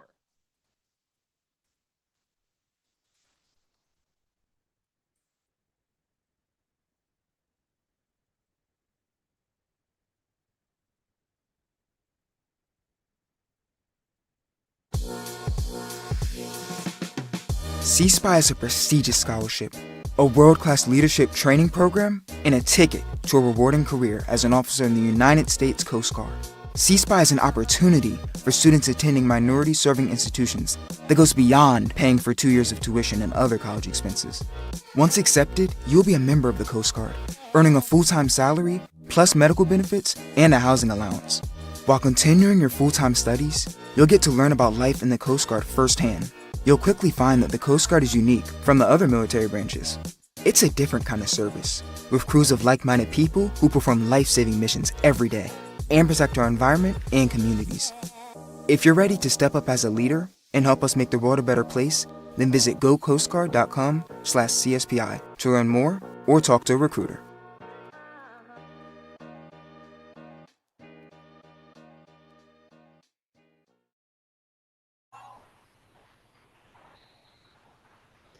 We're back live here at the Cramton Bowl at the intermission of the 5th annual Red Tails Classic. Charles Ward, Mark Lassiter here with the call. Thanks to Charles McNeil. C-Mac handling our halftime show, sponsored by Alabama Power. And Mark, this first half, Tuskegee still in it as we go into second half play, only trailing by a touchdown. You realize that I'm not into numbers. Yeah, but you told me that once quarter, or twice. You remember that? Tuskegee dominated the time of possession in the first quarter, but in the second quarter, Winston-Salem State flipped the script. And at the half, they actually lead in time of possession 15 minutes and 28 seconds to Tuskegee's 14:32. And if my memory serves me correctly, Tuskegee had about 12 minutes of time of possession in that first quarter. So you can see how Winston-Salem turned the tables on Tuskegee. The second half comes down to really something very fundamental. The Golden Tigers have to run the football. They were unable to do it in the first half, and it showed because it really put their passing game in a more vulnerable state. They've got to run the football to get this offense on track. Yeah, to your point, Johnny Morris only 13 yards in that first half of play on 5 carry. Rouser with just 3 yards. Spivey had a carry. He only got 2, and Beard on a keeper. He got 1. Those numbers just won't help your offense because the defense can relax on you. 11 carries for a net of 19. That is not going to get it at any level of football. I don't care if you're playing Pee-wee, rec league, YMCA ball. You've got to run the football for more than 19 yards. Second half just about set to begin here at the Cramton Bowl. Special thanks to the Red Sea of Sound at Winston-Salem, their marching band, and, of course, the Crimson Pipers of Tuskegee for the halftime performance here at the Red Tails. Just to belabor the point, on the other hand, Winston-Salem State, 17 rushes, 100 yards. That was the ability, their offense, to run the football, set up their passing game. You know, football is a really simple game. Run the football, stop the run. Sure. It opens up everything else for you if you're able to do that. We'll see if Tuskegee's able to do it in this second half of play. Opening game of the 2025 season for both teams. Winston-Salem in action next weekend against Mars Hill. And then we're back at Tuskegee next Saturday for a historic day at Tuskegee University. It will be the first ball game ever played under the lights at Cleve Abbott Memorial Alumni Stadium at Tuskegee, in a stadium that's been around since 1924-25. That's the first time Tuskegee will have started a ball game at night with the new lights installed. So you know what makes Abbott Stadium famous, Charles, is the student section under the shed. I think that for the first time at night, the shed could be a straight-up party. I think you're probably right. They have a little bit of football mixed up in there, but that's going to be a good celebration for all of the Tuskegee Nation to witness the first time the lights go on for a football game for Tuskegee at night. Make sure if you are in the area, make your plans to be there. It's going to be a great night. They're kind of billing it as a second homecoming at Tuskegee, if you will, for this year. And it's a great celebration. We're recognizing something that just expands the athletic facilities complex at Tuskegee. And if we at Golden Tiger Sports Network can relay one word of advice, arrive early. That would be the theme at Tuskegee for the entire year of home ball games. It should be a great night of celebration for the entire nation of Tuskegee next weekend. Also want to give a shout out to the New York chapter of the Alumni Association. I know they are doing a watch party up there tonight for this ball game. And we invite, I think you heard Charles mention that in the halftime show, that we have that alumni challenge taking place this year for the chapters across the country. Got the email sent out to you already, chapter presidents. Hope you spread the word to your group and you participate in that. At the end, the team that tallies the most get that deluxe homecoming tailgate party at homecoming this season at Tuskegee.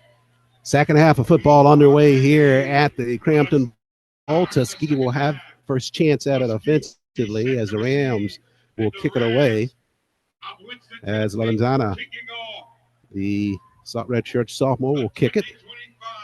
And Tuskegee, a couple of men back deep to receive. This one will come down near the 10-yard line, filled it there.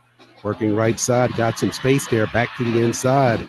Good run on the return there for Tuskegee with Jaquil Rouser with the return. Has not been a problem of field position for Tuskegee to start drives. They just have not been able to finish.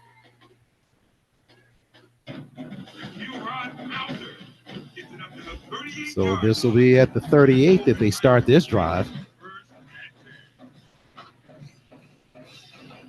And Bill a little bit late getting out on the field. Quarterback finally gets out there. He'll be joined by Morris and Rouser in the backfield. First play from scrimmage, second half. Tuskegee trailing 10-3. Quick pitch left side. Morris looking for some space. Turns the corner. Now back to the interior. And the football's loose on the turf. Correction. I think there was a pitch on the outside there to... Up there had that on Wilson, the junior, on that carry, but we'll double check that as they line it up. Tuskegee doing exactly what they wanted on that first play from scrimmage to start this third quarter, picking up a first down on the running play. The sequence now is how much patience will they have to stay with the run. Pick up that first on that play. 14:33 left, third period. Injured player down on the field. Looks like a Ram down near the 48-yard line. First player actually down in the contest today, Mark. So let's see if we can get a number on him. Surrounded by the Winston-Salem training staff. He's able to get up. Looks like it might have been a cramp for Jamison Jupe Alston, the senior from Fayetteville. He makes it toward the sideline. And a timeout and play stoppage as a result. I don't think they're going to get the players back out there and get things started again. 10-3 lead for Winston-Salem.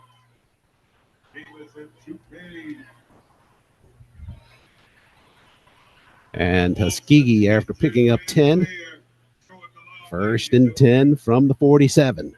First and 10, Tuskegee.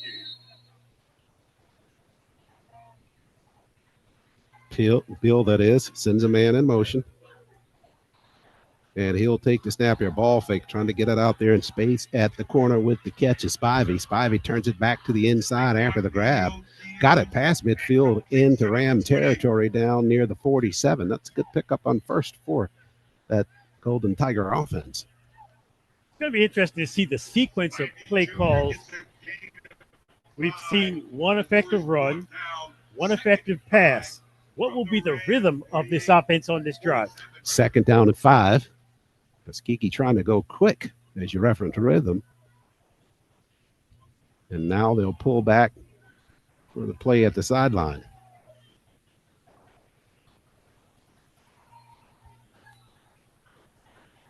Bill set down. Spivey joins him in the backfield. 3 to snap it. Now to snap to Bill.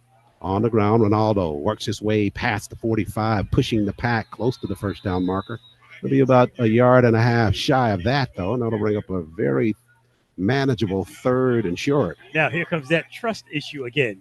Do you have enough trust in your young offensive line to carve out enough space to pick up 2 yards on 3rd down, or do you go back and rely on the pass? 3rd, they call it 2 on the scoreboard here at Cramton. Clock running at 13 minutes remaining in the 3rd. An apparent passing formation by Tuskegee, but you never know. They bring a man in motion down back to that side. They're going to pitch it again. This time Bill fakes the pitch. He'll turn it back to the inside, and Raekwon Bill there for the run. And he's got the first down. So Bill runs it to the 38 for the first. And a good-looking drive so far for the Golden Tigers. I like the play call. If you have a 6'5", 225 quarterback, you might as well try him on the run. 1st and 10 from the 38 of Winston-Salem. TU trailing 10-3.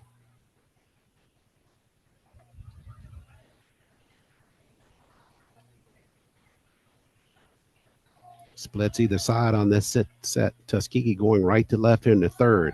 Bill fires it out in the flat, squaring up to make the catch now. After the grab, turning toward the sidelines. And about 3 yards shy of the mark on that. Catch was made there by Preston Parker, the freshman from Delray Beach. First player from Winston-Salem on the spot was Zy Brown, the defensive back. Had contact, didn't wrap up. Tuskegee receiver picked up another 3 yards, a 2nd and short call. Parker with his first grab of the season for Tuskegee. Good grab at a pickup of 8 on the play. Bill, short drop in the pocket, surveys, pumps it, going for a man, cut off his route down to the corner. Flags coming in on that play. Downfield was trying to get it to E.J. Hall. Got about 3 flags thrown on that one. All in the area of Hall running his route down the left sideline. I would imagine it's in a spot where we might get a holding call against the Winston-Salem backfield, but let's sort it out. Officials gathered at the 20-yard line. 3 flags on the field after that play. Get a call coming here shortly. 11:30 left in the 3rd.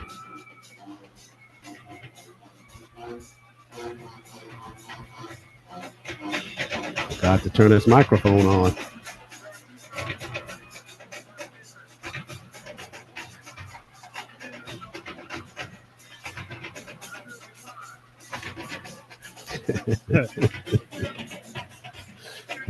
No less than 2 flags called against that Rams defense on that play. They were both holding calls. So they wave off one and they take the other. That puts the football down to the 20-yard line of the Rams of Winston-Salem, and Tuskegee knocking at the door on their first possession here in this second half. Misdirection. They go back to the inside on the play and inside the 20 down near the 17-yard line. Now, this is just me, Charles. If you're going to go with the running game, if you're back at the line of scrimmage, if I'm Tuskegee, I don't delay in getting this next play call. I don't look to the sideline once I'm lined up. I want to run it on that first count. Tuskegee is now at the line of scrimmage. Top movement up there. And see Bill and then the offense entirety. They stop after the lineman for Winston-Salem stepped in the zone and got back. But it's almost as if that quick snap is a decoy. Yeah. And they go to the second call when they look to the sideline. Bill fires across the middle on a crossing route. Catch made there on his feet. Touchdown, Tuskegee. Believe that's Parker on the grab. Tremendous catch and run after the catch by Parker, who was hit at his thighs about the 3-yard line, maintained balance, and scampers into the end zone. Parker with the touchdown grab on the quick hitting throw from Bill. And that's what they wanted there. They came in after the intermission and drove the football down to get the score. And Parker with a good route and a good ability to stay on his feet after the initial contact to get it into the end zone, and Tuskegee scores his first touchdown of the season. Ryans with the kick, and Larkin is true, and Tuskegee ties this football game at 10 each with 10:37 remaining here in the third. That is exactly what the Golden Tigers needed. Come out of the locker room, score a touchdown on that opening drive. Excellent mix of run and pass for the Tuskegee offense. Harry Williams, the offensive coordinator, really mixing things up on that drive, and it results in the touchdown. And we're tied at 10. We'll take a break here on the Golden Tigers Sports Network. Experiencing a resurgence as a county with the courage to embrace the past and to look forward to the future, where people can write their own story, a new career. C-SPY is a prestigious scholarship, a world-class leadership training program, and a ticket to a rewarding career as an officer in the United States Coast Guard. C-SPY is an opportunity for students attending minority-serving institutions that goes beyond paying for 2 years of tuition and other college expenses. Once accepted, you'll be a member of the Coast Guard, earning a full-time salary, plus medical benefits and a housing allowance. While continuing your full-time studies, you'll get to learn about life in the Coast Guard firsthand. You'll quickly find that the Coast Guard is unique from the other military branches. It's a different kind of service, with crews of like-minded people who perform life-saving missions every day and protect our environment and communities. If you're ready to step up as a leader and help us make the world a better place, then visit gocoastguard.com/CSPI to learn more or talk to a recruiter.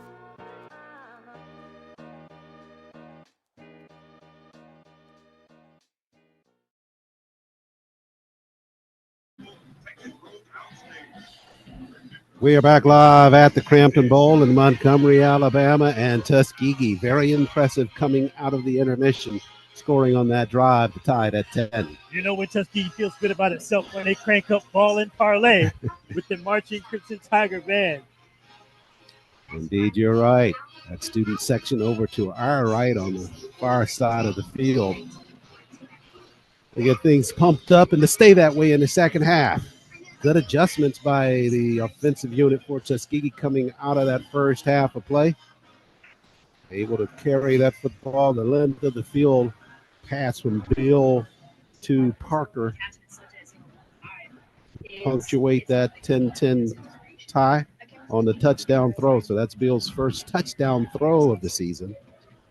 And the freshman wide out, Preston Parker, with that catch, able to fight off a tackler near the end zone and got in for the 6. It's interesting that Tuskegee did so much with average field position, but got their offense on track. Now the challenge for defensive coordinator O.C. Williams, as the lights flicker on and off here at the Cramton Bowl in Montgomery, we're going to see what happens on how they want to play their defense in this next drive. Tuskegee fans here at the Cramton Bowl getting a taste of what's going to happen next weekend at Abbott Alumni Memorial Stadium with the lights on. They have the ability to flick those lights, so we'll see a lot of flickering next weekend. And as you referenced, Mark Laster, a lot of partying as well. Right now, Tuskegee partying after they get that touchdown pass from Bill to Parker. And Ryan set to kick it away now. 10:37 left in the third.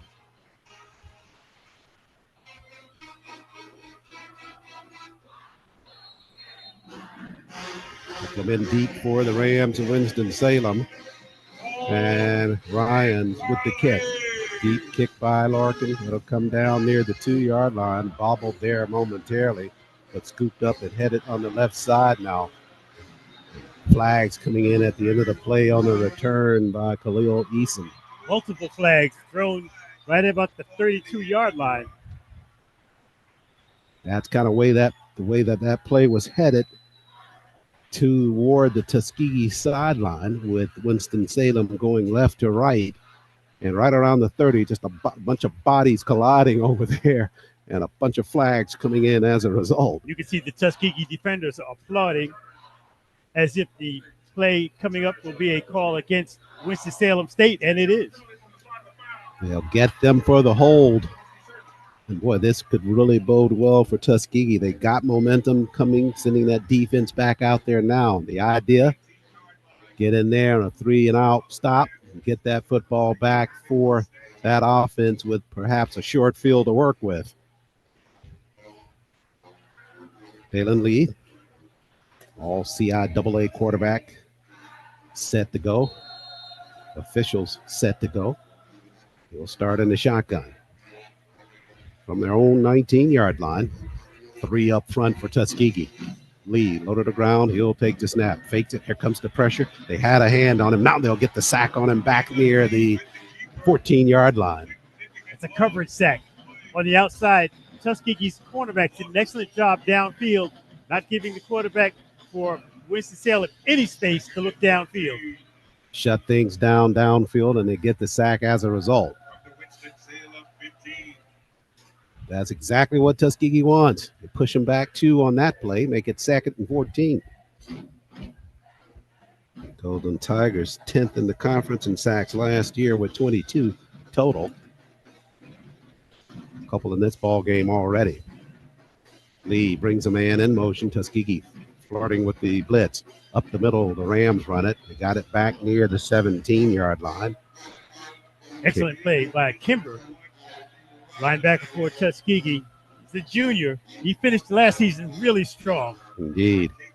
Second team all-conference player coming into this season as a result.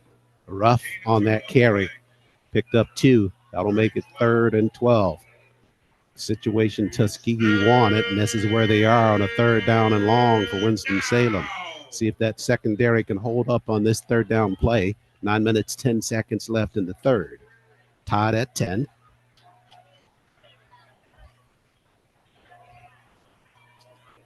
Lee joined in the backfield by Ruff. Snap to Lee, low on the surface, but he fields it. Gets pressure now. They flush him right side toward the sideline. He'll raise, try to tuck it and run. Hit from behind. Knocked down near the 26-yard line, about 3 yards shy of the marker. Kimber, who's the signal caller for Tuskegee, flashed the look of a blitz right in the middle before the snap, but at the snap, pulled out at the last second in coverage. So Tuskegee is trying to give Winston-Salem a lot of different looks at the line of scrimmage. And it's interesting you say that because we saw that in the first half that Tuskegee would poke a man in there, meaning a linebacker, and then they went a couple of times. But most of the time, they just pulled back, and we saw that offense of Winston-Salem get rattled when they saw that blitz coming.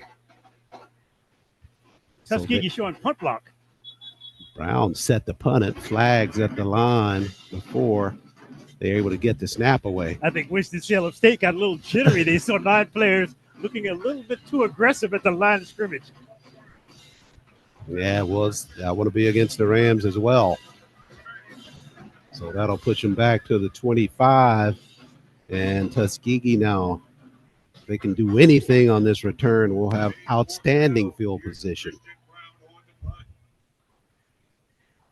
Hall stands near the 40. Short kick there, high though. Hall calling for the fair catch. Squeezes it at the 49-yard line, just inside of Ram territory. So excellent field position for that Tuskegee offense that scored on his last possession. Let's see if they still have that wind behind their sails when they make it back to the football field. I like the idea of Raekwon Deal on this first play, taking a deep shot. Sure. Just to test the reaction of the defensive backs for Winston-Salem, who got to be thinking, we're going to play this a little bit soft on this next play. Sure. If not throwing it to the end zone, certainly something deep downfield just to see where they are with that coverage. Exactly. Rams take a timeout here with 8:01 remaining in the 3rd. We're tied at 10. Breakout chance here for the Golden Tigers of Tuskegee here. We'll see what they do on this possession. They'll start it from the 48 when we return after this timeout on GTSN. Too much to do to just drive through. Home to world-changing history. C-SPY is a prestigious scholarship, a world-class leadership training program, and a ticket to a rewarding career as an officer in the United States Coast Guard. C-SPY is an opportunity for students attending minority-serving institutions that goes beyond paying for 2 years of tuition and other college expenses. Once accepted, you'll be a member of the Coast Guard, earning a full-time salary, plus medical benefits, and a housing allowance. While continuing your full-time studies, you'll get to learn about life in the Coast Guard firsthand. You'll quickly find that the Coast Guard is unique from the other military branches. It's a different kind of service, with crews of like-minded people who perform life-saving missions every day and protect our environment and communities. If you're ready to step up as a leader and help us make the world a better place, then visit gocoastguard.com/CSPI to learn more or talk to a recruiter.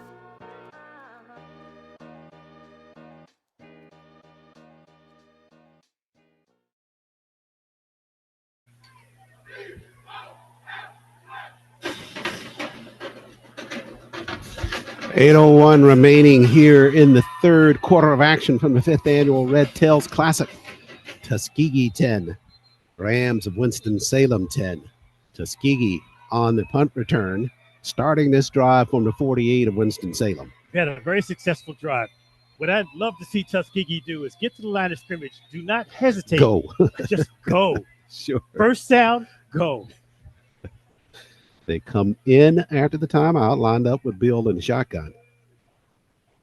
You've got Winston-Salem State on their heels just a bit. They've got to be stung by that first score by the Golden Tigers. Now's the time to put the foot down on the pedal. Desmond Leverett into the ball game for Tuskegee. Second team all-conference running back, joins Bill in the backfield. Splits either side, a slot at the bottom of the screen. Tuskegee going right to left on your listening device. And the snap, ball fake, rolling short side of the field, dumps it at the corner. Catch made, but wrapped up right away. And they say they've never had possession of it. They went right back to Parker. But Parker coughed that one up after the contact.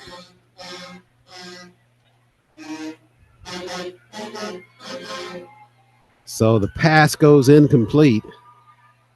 And Tuskegee quickly back to the line of scrimmage here on a 2nd down and 10. See if they had a couple of plays called after the timeout. No, they go right back to the sideline.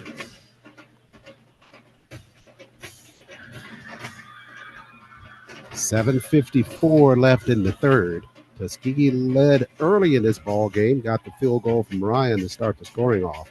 Trying to set a screen. It looks like they throw it out toward the corner. Got a man there at the corner. Catch made there. Good wrap up on the tackle there by Winston-Salem. But across the field, that is Jaquil Rouser on the catch for Tuskegee. Give credit to Bill. Even though that's about an 8-yard gain, that's a long throw from the near hash mark to the far side of the field. That ball has to be delivered with some zip about 30 yards in the air because it allows, if it's not, it allows the defensive back to make a play on that ball. Sure. Rouser kind of squaring up, sitting down in his route to make that catch. Got it about a yard shy of the first down marker, so 3rd and 1 for TU with 7:10 left in the third. Credit to Beal for having the arm strength to deliver that pass. Beal on the ground, straight ahead. Tuskegee first down after the run right side. That's what we like to see. Short gain, 2 yards needed for the first down. Go man on man. Our offensive line is going to be tougher than your defensive line. Tuskegee picks it up. That's a nice confidence booster. Leverett with his first carry of the ball game, and he runs it for a first down. Leverett 17th in the conference in rushing last season. It's one area where Tuskegee's comfortable that they have a lot of moving parts in terms of the running back core. And speaking of comfort, one thing offensive linemen love to do is run block because you're moving forward. Pass blocking, you're retreating. Yeah. Let those big boys get out and sprint, hit somebody. Beal, quick hitch across the middle. Catch made there by the tight end. Good work on the inside. Gregory King with the grab, and he's down about a yard shy of the marker near the 25-yard line. Tuskegee in a rhythm with a 2nd and short. Now's the perfect time to pick up that play, another run play right up the middle. 6 minutes left in the third. Tuskegee down to the 26-yard line. Got to get it to right at the 25 for the first.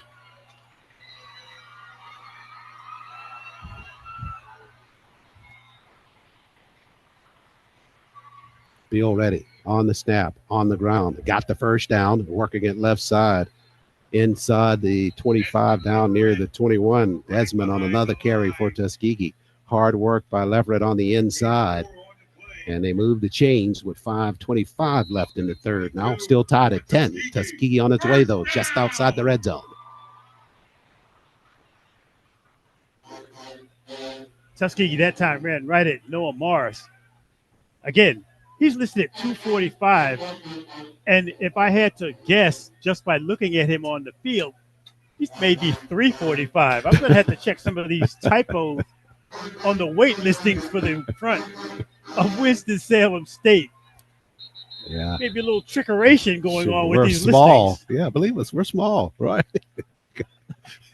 Yeah, they're small, all right. Yeah. They come to the near sideline. They're planets. They're Sure. blocking out the sun. No doubt. I don't see a 200-pounder among any of them. Timeout taken with just under 5 minutes left in the third. Tied at 10 in Tuskegee with a 1st and 10 from the 22-yard line of the Rams of Winston-Salem, trying to take their first lead of the ball game since leading it early on after the first field goal. I like what Tuskegee's been able to do, Charles, is make up for clock management that they didn't have in the second quarter, dominating time of possession in this third quarter so far. Yeah, and you talked about that early on in this first quarter of play that they were dominating in terms of time. Just did not come away with any scores there. But they scored on their last possession, and right now just outside the red zone, so that script may be changing just a little. It's as if the two teams are taking turns. The Tuskegee Golden Tigers dominated the first quarter. Winston-Salem dominated the second. Here's Tuskegee back dominating the third. Tied at 10 right now in this football game. First of the season for Tuskegee. Back on campus next weekend against the Marauders of Central State. Under the lights at Tuskegee for the first time in the history of TU football. Season in swing and full. After that, it's on that road for a SWAC opponent in the Tigers of Jackson State. Now that, my friend, is going to be a game to prepare for because Jackson State has thoughts of dominating the SWAC along with Southern. Yeah, just following up after what they had in terms of that insertion with Deion Sanders and what they did with that program to just kind of keep it going in a direction. I don't want to say that they just turned everything over at Jackson State because Jackson State was respectable even before that. Right. But just got a punch in the arm there. So you're right. They are riding this crest of just trying to dominate the SWAC. And Tuskegee can go into that ball game undefeated. That's exactly where they would like to be, to have the momentum to contend with the Tigers. And to your point, as much as I would have loved to see Coach Prime stay in Jackson, he left to go to Colorado, but he also raised the bar for whoever followed him to follow and keep it going as opposed to retreating with that program.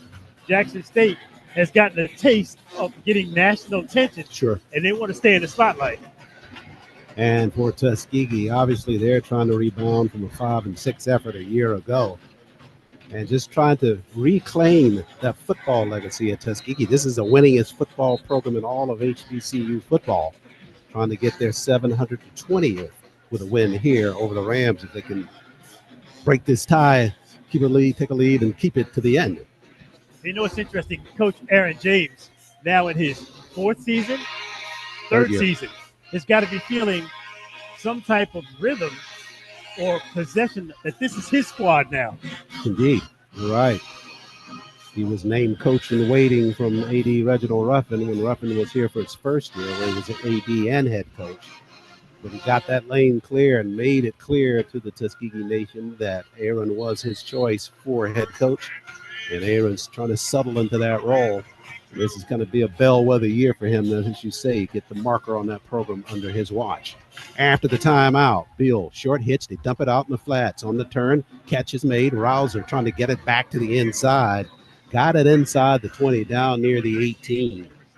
Once again, Beal has got to be able to make that throw so his receivers are going toward the line of scrimmage as opposed to away from the line of scrimmage. You lose precious seconds when that receiver has to turn back, gives the defense a bit more of an advantage. Nice call on that last. That could be the difference of an additional few yards or breaking it for the run touchdown. They got 4 on it instead, so it's 2nd down and 6. Clock runs its way down to 4:10 left in the third. Field joined by a couple of backs in the backfield. They'll run that pitch left side. Got some space at the corner. Turning it up and turned in over in. Down at the 10-yard line. The surface calls the fumble of the football, but a good run there by Rouser on the left side that time. Rouser gave up his body after the floating hit that turned him cartwheel in the air, came down at the 10, ball popped out, but Rouser, I think he got it to the first down marker, which would make it first and goal to go for Tuskegee. That last dive picked up about another yard and a half in the air. Where is the ground? He's looking like kind of a Dominique Dawes kind of thing there. You know, I always find it interesting, Charles, that when timeouts are called, the teams go all the way to the sidelines. I'd rather see the coaches come out on the field to the huddle. Let the players get a blow because they have to go to the sideline and run back. Now, they're meeting Tuskegee and Winston-Salem State, respectively, closer to the hash marks as opposed to on the sideline. But going deeper in this game, it's been a little bit warm.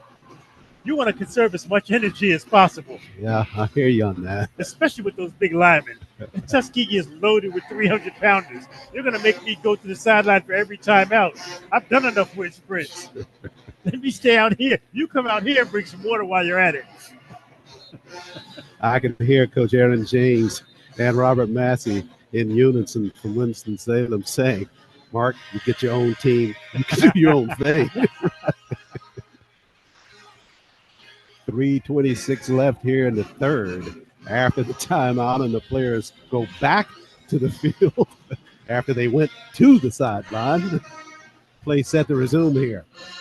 Another impressive drive by Tuskegee. Scored on the last. Inside the red zone now. First and goal to go from the 10. Field in the pistol. Joined in the backfield. That's Johnny Morris at the running back spot. Now they tighten up the tight ends. They go on the ground. Johnny looking for space left side. Fights off one would-be tackler down near the 6-yard line on a hard run there by Johnny Morris, right left side.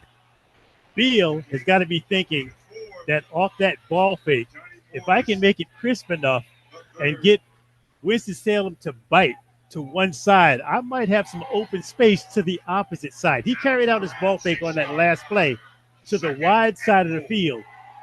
If the coaches are making copious notes, they may be thinking play action, and let me see if my 225-pound quarterback can go to work. Second down, goal to go. Beal has run for a first down. Morris joins him again in the backfield. Straight drop. Beal got pressure. They flush him right side. Throws it out and out of bounds. The right side had a receiver in the area. But the pressure heavy that time by Winston-Salem. Beal tripped up. Now he's slow to get up after the contact near the 22. Well, it was not exactly a ball fake keeper by Beal, but they did try to get him in motion a bit right side on a throw. Problem for Beal, Winston-Salem just brought too much heat from that blind side. Sure, they ran it that way, and Winston-Salem had a jailbreak on that side of their defensive line, and they forced Beal to unload it. So 3rd and 6. Tuskegee trying to get into the end zone for the touchdown. Tied at 10. 3rd and goal to go from the 6. Beal, he'll take the snap. Pressure up the middle. Threw it, corner route. Got a man there. Over the shoulder. Catch. Touchdown, Tuskegee. They got it in the corner. Touchdown grab by the Golden Tigers. Trying to make out who the receiver was far end of the field, but a perfect pass there by Beal. And once again, it looks like it's Parker on the other end of that grab. No, on this time for Tuskegee, it was Rashad Wilson Jr., the sophomore, that Wilson's able to catch that pass in the corner for the touchdown. Perfectly thrown ball by Beal. And only the receiver there, Watson, able to catch it behind the defense, or Wilson that is. And Wilson with his first touchdown as a Golden Tiger. And Tuskegee takes a 17-10 lead after Ryan's point after. Beal's throw of the night. Yeah.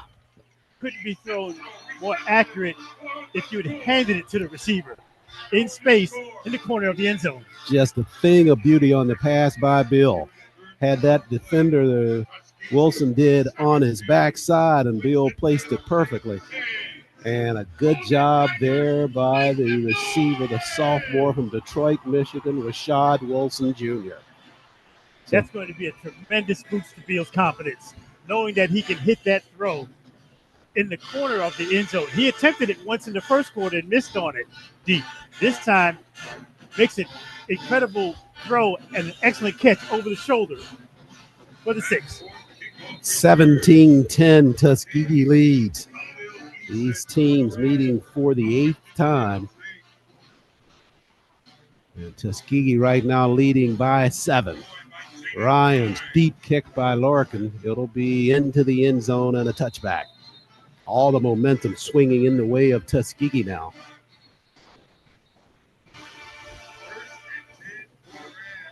So Winston-Salem will bring it out. It had a chance during the intermission to kind of get up, stretch the legs, and just get into the rest of the press area when all of them are down to our right. And the conversations were kind of murmured about Tuskegee and what they saw in that first half. And would be interesting to see if we could peek out there and talk to some of them now what their feelings are after this show of Tuskegee coming out of the intermission. Well, personally, I can't wait to get the third quarter stats, because what Tuskegee's been able to do is be strong defensively, and their offense has done an excellent job of dominating time of possession. Lee and the Golden Ram offense back out for work from the 25 with 2:08 left in the third. Lee will keep it on the ground, looking for some space, but not a whole lot there. They were just kind of tiptoeing through the tulips on that one. Not a lot of room. May have gotten a yard on the carry, but that's about it. Tuskegee wanted a late hit on Kobe Bunn, one of the offensive linemen for Winston-Salem. Nice acting job by Tuskegee. No Academy Award. Oh. That's the way it always is, right? So 2nd and 9. They gave him 1 on that previous carry. Lee with the snap. He'll take the drop. Looking upfield. Shoots it. Got a man behind the coverage in stride, but he catches it at the 40-yard line. Fortunately, failed catching the football. Otherwise, he had enough space and he stayed on his feet to score, but they push it all the way down to the Tuskegee end of the field at the 40. Lee's best throw of the night, displaying that whip of an arm between the hash marks, making the completion right about the 45-yard line, about another 5 yards after the catch. Jari Mitchell on that catch for the Rams. So from the 40, Winston-Salem trying to strike right back. Less than a minute left in the third. They go on the ground, right side, tiptoeing past one defender. Good carry there by Jaquan Kelly.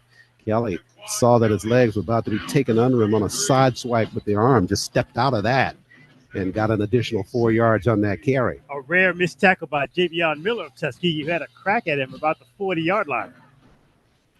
32 seconds left in the third. 2nd down and 3 for Winston-Salem as they line it up at the line of scrimmage, which is the 34-yard line of Tuskegee. Tuskegee just scored to take a 17-10 lead. Lee and Winston-Salem trying to answer right back. They know how important it is for them to stay close in this ball game. They'll run it right side, trying to turn the corner, and knocked out of bounds is Kelly. Kelly. He got it inside the 30 mark, and that was enough for the Winston-Salem first down. And it'll stop the clock, or it's continuing to run now. And they'll stop it at 4 seconds. And now it runs down. So at the end of 3 here at the Cramton Bowl at the 5th annual Red Tails Classic, Tuskegee leads it after 3, 17-10 over the Rams of Winston-Salem State University. We'll take a break on the Golden Tiger Sports Network.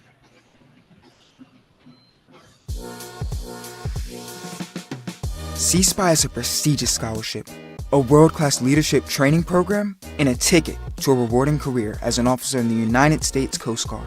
C-SPY is an opportunity for students attending minority-serving institutions that goes beyond paying for 2 years of tuition and other college expenses. Once accepted, you'll be a member of the Coast Guard, earning a full-time salary, plus medical benefits and a housing allowance. While continuing your full-time studies, you'll get to learn about life in the Coast Guard firsthand. You'll quickly find that the Coast Guard is unique from the other military branches. It's a different kind of service, with crews of like-minded people who perform life-saving missions every day and protect our environment and communities. If you're ready to step up as a leader, and help us make the world a better place, then visit gocoastguard.com/CSPI to learn more or talk to a recruiter.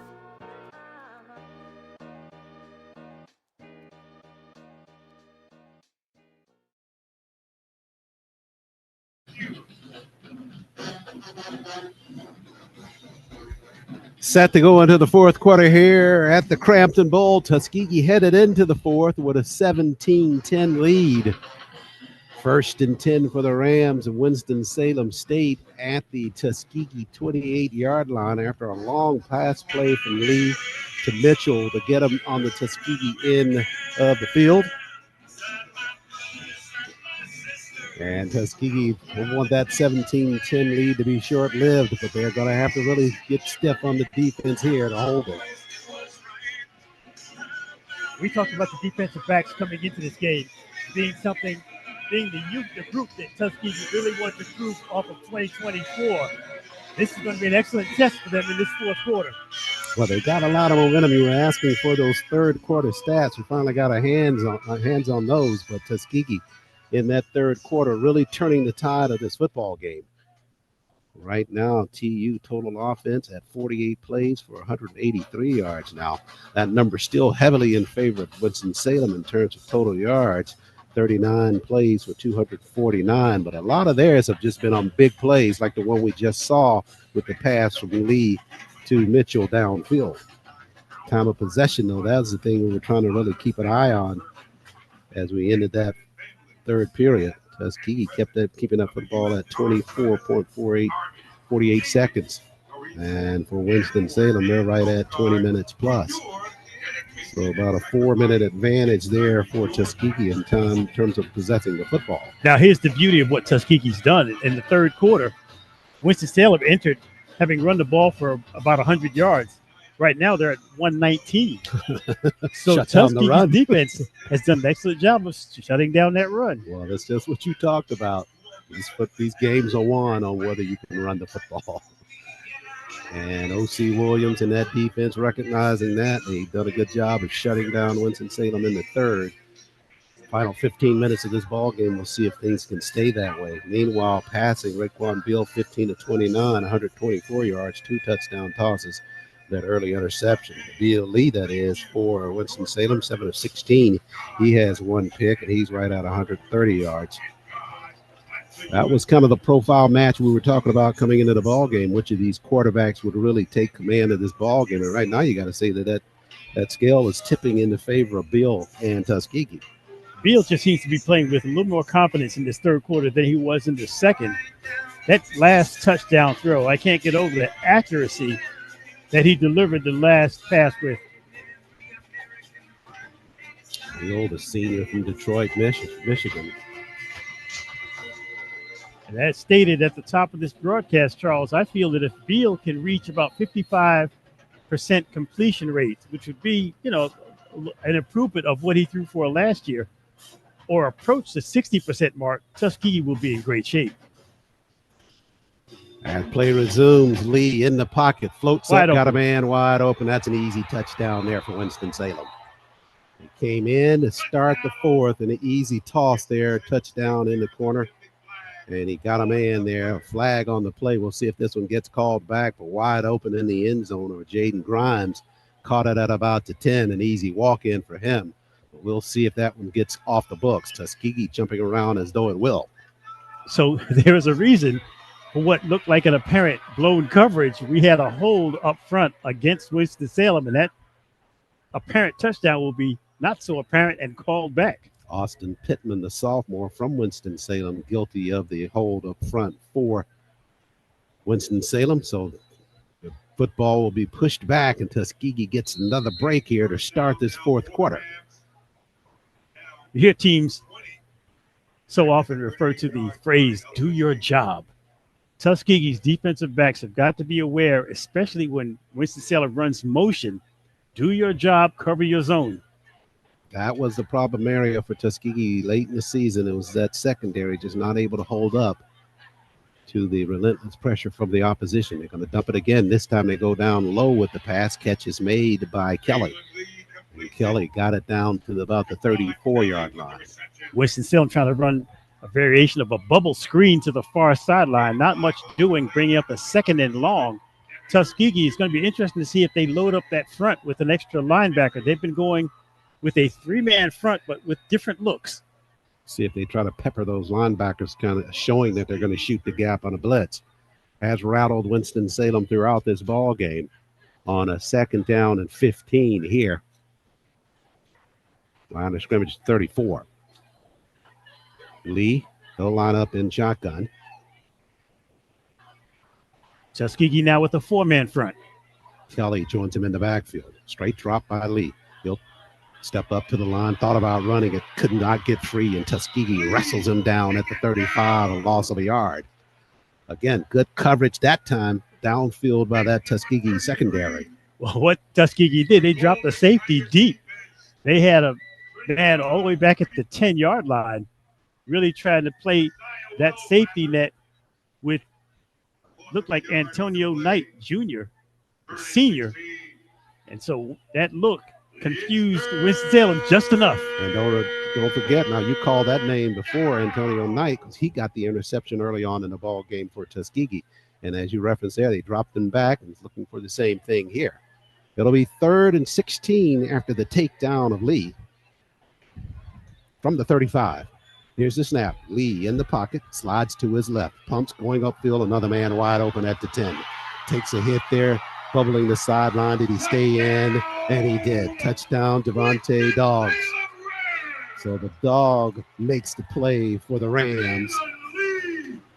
Tiptoeing that sideline, got bumped near the 2, but he'd already beyond the 1st down marker there. They got him deep, able to score for Winston-Salem. The key to that play was the excellent protection for their quarterback, allowing him enough time to set up and make that deep throw. But remember, we saw this same route from the Rams early in the ball game. Pass was dropped way downfield by Jaden Grimes when he was wide open. They went right back to that, and this time they get the 6 on the catch by Dogs.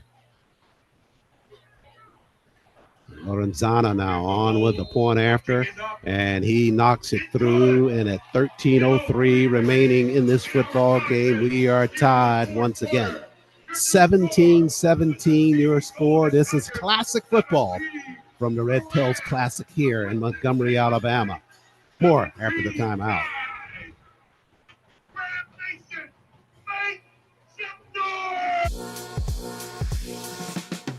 C-SPY is a prestigious scholarship, a world-class leadership training program, and a ticket to a rewarding career as an officer in the United States Coast Guard. C-SPY is an opportunity for students attending minority-serving institutions that goes beyond paying for 2 years of tuition and other college expenses. Once accepted, you'll be a member of the Coast Guard, earning a full-time salary, plus medical benefits and a housing allowance. While continuing your full-time studies, you'll get to learn about life in the Coast Guard firsthand. You'll quickly find that the Coast Guard is unique from the other military branches. It's a different kind of service, with crews of like-minded people who perform life-saving missions every day and protect our environment and communities. If you're ready to step up as a leader and help us make the world a better place, then visit gocoastguard.com/CSPI to learn more or talk to a recruiter.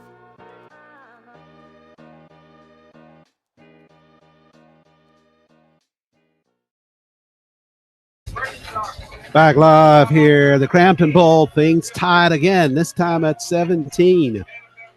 The Rams and Winston-Salem able to answer back as Lee able to connect with Dogs near the 5-yard line, and Dogs able to avoid a tackle there and got into the end zone.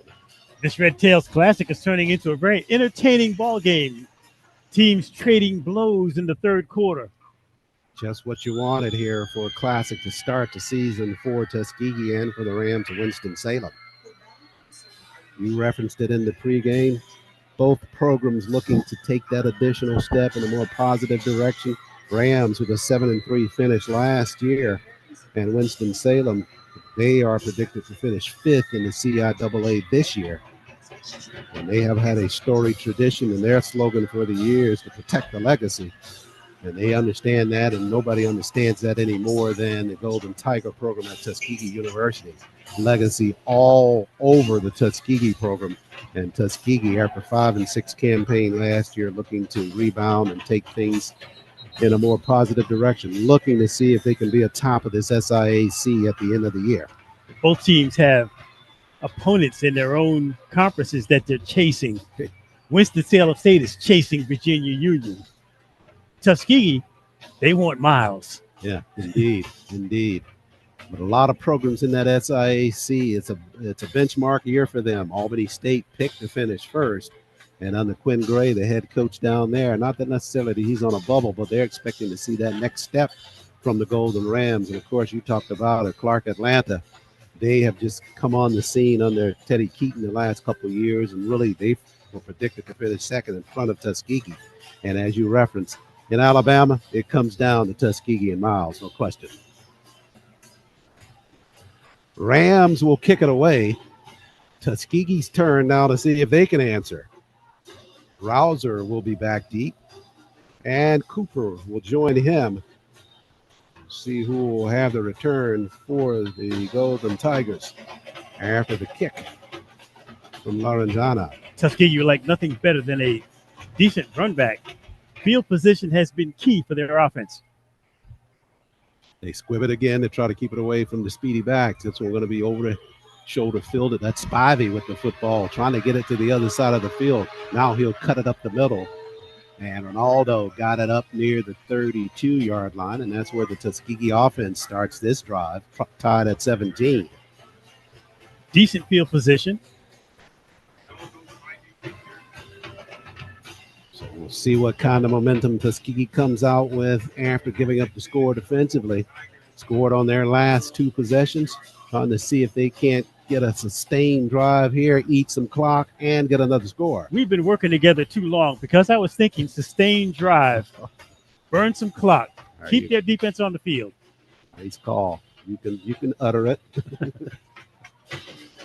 Bill will line up in shotgun.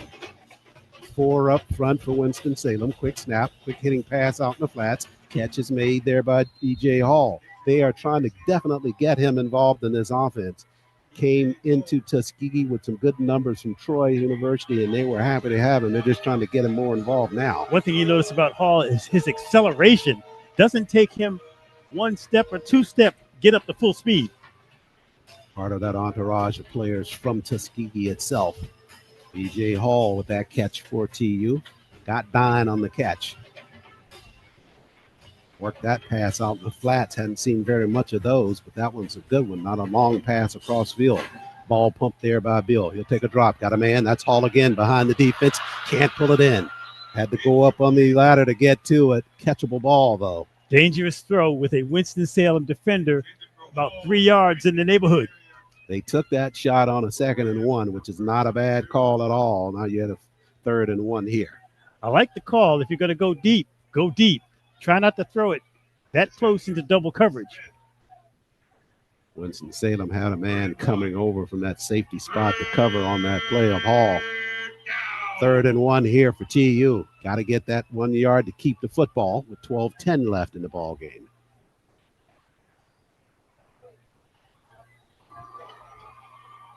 Zena Mulba in it, running back for Tuskegee now. Mulba slides left side, and Zena got enough for the first down. Great play. You can see him feeling for the left tackle.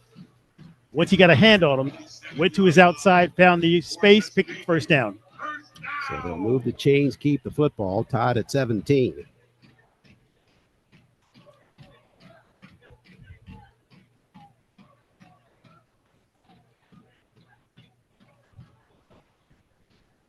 Clock running here inside the Cramton Bowl.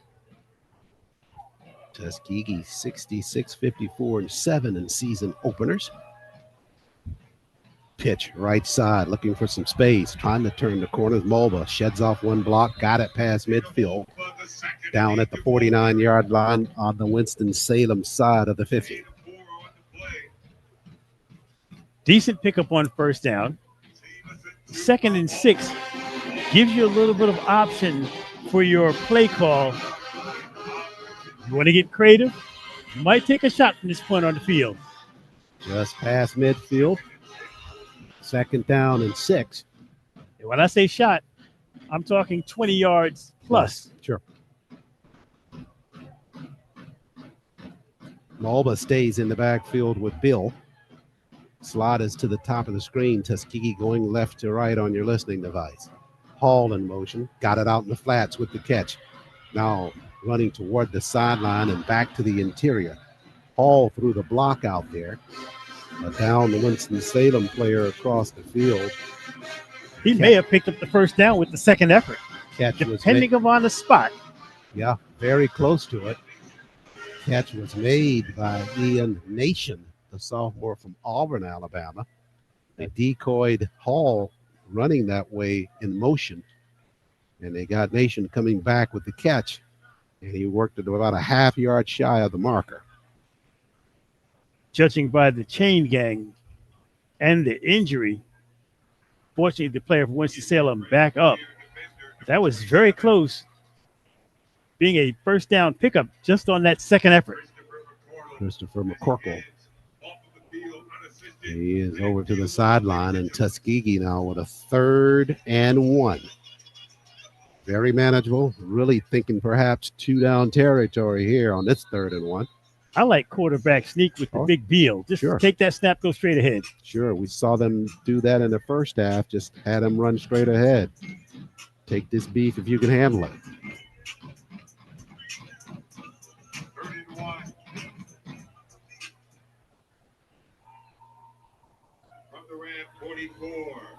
Malba still in there at backfield. He got the first down on the previous 3rd down attempt for Tuskegee. They're stacking the side on the left of the offensive line. On the ground, Zena's got it. He's got a first down there. Just past the sticks, and look at that pack being pushed forward to the 40 for the first, no doubt. You got to love when you see the running back disappear into the pile, and the pile moves another 3 yards. Right. Everybody 3 steps on 3. 1, 2, 3. Nice run by Zena, left side. Under 10 minutes left now. 17-17 your score. Fresh set of downs for TU at the 40 of Winston-Salem.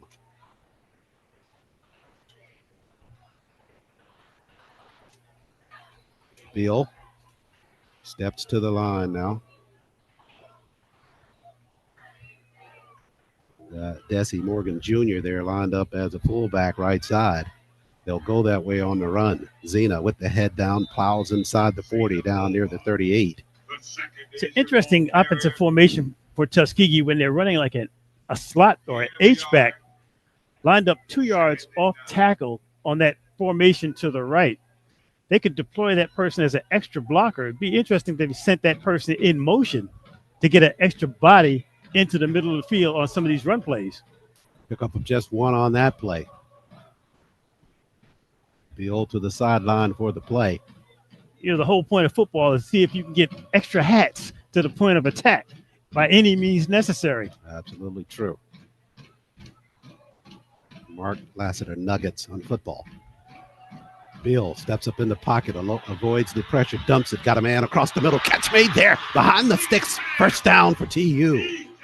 They got it to Hall. Hall did some magic work on the inside with the catch, leaning forward for the first down for Tuskegee. Beal still down. The training crew rushes over from the Tuskegee sideline. You can see one of the players for Tuskegee grab his helmet. Boy, oh boy. Yeah, he is writhing in pain too. Marcus Jeter and his crew right over the top of him. Anytime you see players take a knee, they are stunned on the field right now for Tuskegee as their leader. Their quarterback is down on the field. Trying to see if they have a replay going here inside the Cramton Bowl, but it looks like they're not showing that play. If they do, I don't want to see it. He is down. Players for Tuskegee now being called to the sideline who were kneeling in the neighborhood of Beal. He is still prone on the field. They have not moved him. They are working his left leg, and every time Marcus Jeter tries to pull it up, Bill's getting up now. Yeah. Wow. That's a good sign. Wow. Real good sign there. Saw Marcus Jeter and the training crew inside of the hotel. They're getting ready for lunch today. I just kind of, when I saw them all sitting over there, I said, these are the most important people in the room right here. You know, and you hold your breath anytime you see the training crew sprint in numbers from the far sideline. You don't know what it is. You want to make any assumption, but it was definitely a relief to see Beal jog to the sideline. Yeah, indeed it was. You could just see him, had the binoculars on, just kind of right inside that huddle as Marcus was working on that left eye. He just kind of pumped it a couple of times. It was almost like Bill said, hey, don't worry about it. I'm good. Just let me up. Now it appears that there is a player for Tuskegee. I'm looking far sideline. I'll apologize in advance. With the gray jerseys and the red numerals, I'm glad you have binoculars. Sure. Trying to see if anybody's warming up there, coming in to take Raquan's place at quarterback. It appeared that from this angle, it was Beal who continued on to the Tuskegee sideline. They may sit him for a couple of plays until he clears his head. I'd be very surprised if he came in for the next snap. Yeah. Almost sure he has to come out at least for one snap after the timeout for the injury. It's just going to be an issue of who has to take this snap or multiple snaps in his absence. A couple of quarterbacks listed on this roster. You got Michael Franklin, the senior, but from learning from the coaching staff in preseason, they were high on one of the freshman quarterbacks that they had in the camp. Not sure if it was Bryson McGrew or Enio Yapur, but we'll see who actually comes in to take Beal's place. You know, it's interesting that you mentioned Yapur. I was watching him during pregame. He's 6'1", 215, a freshman. Excellent size and displayed a strong arm in pregame. It looks like it's going to be Franklin, though, that steps in to take the snaps, the senior from Washington. Michael didn't have a whole lot of opportunities throwing the football last year, but he's been called on here with Bill going out. 1st and 10 here for Franklin and the Tuskegee offense. Michael going to pitch it right side. Mulba looking for space. Flag coming in there as Michael just ransacked at quarterback. Couple of flags coming in there. That's just how wicked it was in terms of the hit on Michael Franklin. Well, it's one thing to come in and hit the quarterback.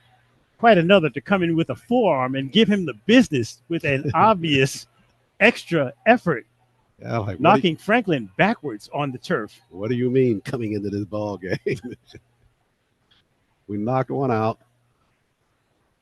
And Michael took the hit there, took one for the team, and that'll push that football further upfield. That hit was the textbook or dictionary definition of extracurricular. Sure. And not so very smart either. So excellent point. 8-18. And it's called on Kayron Martin. Martin, the star of that Ram defense. And he really hurts his team with that play. Martin, all SIAC, or CIAA that is. 31 tackles last year. He may be a little bit frustrated that he has not been mentioned more in this strategy for the Rams. Two things wrong with that. You make that hit in the open field against the quarterback, and it's so blatant that you're killing your team. You put the other team inside the red zone. Absolutely. If you want ill opportune time, that was it. So Franklin surveys the sideline now for Tuskegee. Expect him to be doing a heavy dose of handoffs here. As Zena Mulba joins him in the backfield. Franklin going to take a drop, though. Fires to the end zone. Overshoots a receiver at the pylon. And that one incomplete. You know, I like the idea. Yeah, no question. Girl was a little bit off the target. You but heard me. The thing is, he had single coverage on that side. Sure. And that was the beauty of that play design. You're going one-on-one to that side of the field. I like the play call. Sure. Harry Williams is making a statement that we have a depth chart for a reason. We don't have this guy just in here handing the football off. That'll make it 2nd and 10 now.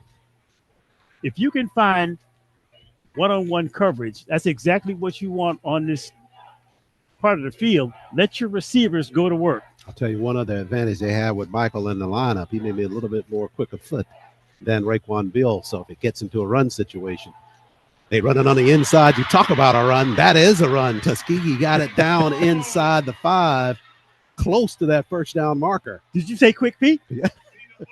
Mulba with the quick feet there. What a burst Sure. off the handoff. Just straight ahead. It's almost like they just told the line, hey, we're coming, clear them out. They did. First and goal to go after the run by Mulba. The whistles, that's Tuskegee going quickly from the line of scrimmage. I think Winston-Salem was trying to get a timeout there. I like the idea, Sure. though. They were going quick, weren't they? Yeah, I like the idea. Get to the line of scrimmage. Do not hesitate. Sure. Go on the first down. Sure. Force them to do something. Absolutely right. Boy, you talk about the adjustments that Tuskegee has made in this second half of football, both sides of it, offense and defense. They have just commanded in terms of, as you talk about time of possession, but the way the flow of this game is taking place. Tied at 17, though, with 7:26 left. You know, it's interesting. You were in the first game of the season, and as much as some of these young coaches for Tuskegee are getting to know one another, they're getting to know their players for the first time under pressure. So offensive coordinator Harry Williams is showing some variety of sentence structure down here inside the red zone, which I like. He's not predictable. He's going pass, he's going run, but no two plays seem to have the same play design. They're showing a lot of variety. And you talked about it when you talked to LeBron early on, the center for Tuskegee, and that's been the storyline since we started at the camp in terms of conversations with the coaches. They know that they benefited from having these players there early over the summer versus getting them in and get them acclimated right at the beginning of the school year. You just can't replace that. So hats off to President Mark Brown and Athletics Director Reginald Ruffin for both of them ensuring that Tuskegee, as it wants to move this program forward, as an administration, we do everything within our power to make sure that that happens. That was big for Tuskegee because if you think about last year, first ball game of the season, it was kind of a rough, slow start for Tuskegee trying to get their rhythms together, but they were really surpassed all that by having to be able to get together in summer a lot earlier. And I know I made this point early in the game, Charles, but I can't help but go back to the vibe of this team coming off the elevator and going through the lobby of the hotel, even when they were having their pregame meal. It was not a lot of talk. There was not any braggadocio. They just gave me the sense of a very poised team, and that could really be a benefit going into this season, especially as they play teams like Jackson State and Benedict. How much poise does this team display under pressure? You know what? It really reminds me of, you got to think back to last year in our coverage of Tuskegee basketball after the men's program went out to Oakland for that appearance in the HBCU All-Star Weekend. When they were out there were a couple times when the people from the NFL were saying, well, why are you guys so stoic? You should be enjoying this, having fun. But it was all business for Coach Benchy Taylor and that men's basketball program, and they came away with a win. Same feeling I got when they were there at lunch today for football. Think of the personality of Coach Aaron James. I wouldn't describe him as a stoic person, but you can tell there is a quiet confidence that James displays. He doesn't smile a lot. He'll give you a smile every now and then, but for the most part, he's very businesslike, and I think his team takes on his personality and reflects that in how they go about their business. Indeed. You really talk about the difference in attitude of a team, hoping they get a win versus one confident enough knowing going into the game they can get a win. After the timeout, Golden Tigers back onto the football field. They are bouncing as they are first and goal to go from the 3-yard line with 7:26 left in this football game, trying to break a 17-17 tie. Michael Franklin calling the signals now for Tuskegee. Raekwon Bill went out a little while ago. The left leg injury. See if he makes it back in the ball game, but right now it's Michael Franklin's team. Shotgun for TU. Snap to Michael on the ground. Almost lost it on the turf, giving it to Mulba. Michael saw that play was going nowhere. He thought about trying to pull that football back at the end, and that's when it almost sprung loose. When there's that much penetration at the point of attack, Tuskegee can feel fortunate there wasn't a miscue on the handoff. Couple of substitutions coming in for Tuskegee. Used to have this conversation all the time when I was covering Miles football with A.A. Moore, and his real pet peeve was right like this. You were down at the 3, but you line up in the shotgun, and you're giving away a few yards just to get the football back to you to get that play started. If you're under center, most that's going to happen is you're just going to get down right there at the line. You're not going to lose that much yardage. But this time, Tuskegee got pushed outside of the 5-yard line after the hit on Mulba, as he had kind of turned back to get the football from Franklin. And Tuskegee's going to have a time to move out Greg McCown. The lineman goes 300 pounds right in the middle of that formation. Not very tall, but he is built like a fire hydrant right over nose tackle. Now with a 2nd down and goal to go from the 6, this changes the playbook a bit for Harry Williams and Tuskegee's offense. Slot down at the bottom, or either sides, and whistles before this play gets started. Play clock was at 0, but I'm sure that had not reset. Officials are going to come in and gather around that now to see perhaps where it should be set. Certainly wasn't 25 seconds expiring off of that after that last play. Just to reset, 6 minutes, 27 seconds remaining in this ball game, tied up at 17. Tuskegee, Winston-Salem State. Tuskegee driving with the ball at the 7-yard line. They're going to push the game clock back up to 6:47 and reset things on the play clock at 25. Let's make it the 6. From the 6, 2nd and goal to go for TU, trying to take a lead. Franklin called in at quarterback. Michael in the shotgun. Mulba joins him there. Drop. Michael fires. Got a man trying to go to the corner and end zone. Can't pull it in. Pass was there. Good coverage by Winston-Salem, but just not able to pull that football in the corner that time. Tuskegee did an excellent job of sealing off that backside pressure, that heat that Winston-Salem was bringing from their right side of the defense. Franklin made an excellent throw to that goal line. This brings up a 3rd down call. Malik Thomas on that route near the corner of the sideline of the end zone, not able to pull it in. Tuskegee showing pass once again. 3rd and goal to go from the 6. 4 receivers in the formation. Play clock down the 5, ticking down the 3. They got to hurry here. I don't think they're going to get it off. They're going to have to take a timeout. They were trying to get a set in there to Michael and took a bit more time to get it, and they had to take the time out there. One of the things that could happen when you got the substitute quarterback coming in this situation. But Tuskegee, knowing they couldn't afford to take that penalty and be pushed back 5 more yards. Tuskegee's running 5'8" receiver Rashad Wilson. Now, this is reaching a bit, but I would like to see Wilson, if not at this point in the game, if he's 5'8", he's got to have some speed and quickness to be on in that lineup. I'd like to see him on some type of reverse or flanker running play that might get him going. Nice call, because we saw Wilson make that over-the-shoulder catch on that perfect pass from Bill in the corner of the end zone. Showed some flashes there to get behind the defense. But a little trickeration is what I hear you saying right down here in this goal line might be in order to see if they can't fool the Rams.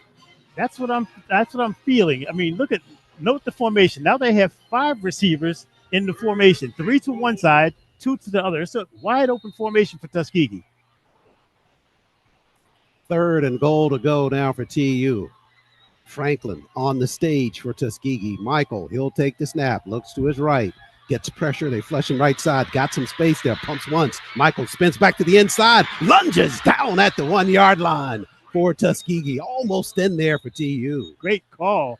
Franklin with the ball fake, but kept it, tucked it, and put his head down and tried to get inside. There's a flag on the field back at the 8-yard line. Oh, boy, don't let it be the dreaded hole call here. Referee and the umpire gathering near the 8. Oh, indeed. Boy, that's a big one.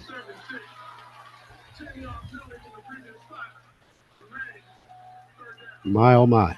So they're going to get one of the freshman offensive linemen, Ivan Williams, for Tuskegee on the hold.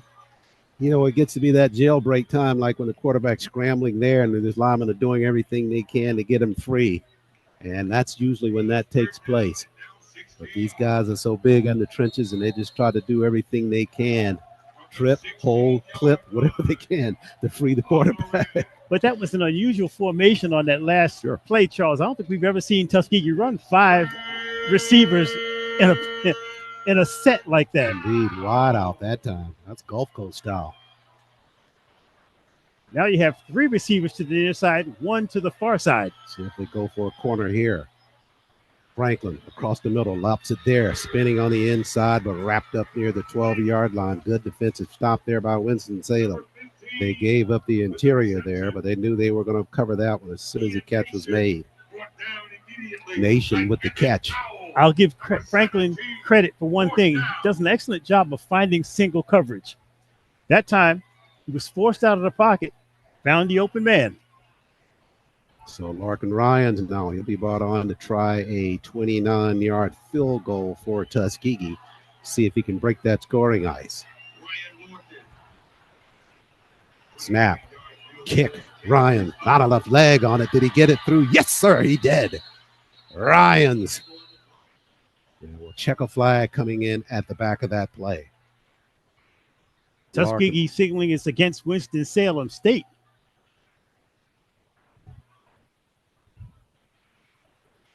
Offsides there. See if they'll decline that or yeah, Tuskegee going to decline that and take the points, no question. So the lights flicker here inside the Cramton Bowl as Tuskegee notches another 3 points on a field goal. They lead at 2017. The first time that happened, I thought we were having a power issue. Yeah, you never know. I remember back in the days when the lights went out, you had to wait 30 minutes for the electrician to come from his house across town. Exactly. Sure. And then you had to wait for the lights to warm up and reset. Yeah, absolutely. You know, things they do with technology these days. Speaking of some flashes of light, Tuskegee with the field goal. They lead at 2017. Got most of what we were talking about on that last sustained drive, burned some clock, and got some points. You made the call, exactly what Tuskegee wanted. Now, with 5 minutes and 15 seconds remaining, Tuskegee's defense, ball's in their court. Indeed it is. Ryan set to kick it. This Winston-Salem offense, very explosive. And Larkin with the kick. Back toward the end zone, 2 steps deep, and thinks better of it. And taking a knee in the end zone is Khalil Eason. So from the 25, Rams back on the field. I think Larkin's been hitting the weight room because his kickoffs have been deep all evening. Sure. If you remember seeing him from last year, I've seen him in preseason. He has buffed up a lot. Yeah. He used to look like a kicker. Now, you know what he prides himself on, right? Is that if I get downfield, I'm going to knock somebody down. So that's an addition to his repertoire. Strong kicker for Tuskegee. All SIAC kicker. Good job there on the field goal and the kickoffs during the game. There were 2 flags on the play. Brian's actually picked up a flag at the 40-yard line. Might be an offside against Tuskegee. We'll see what the call is.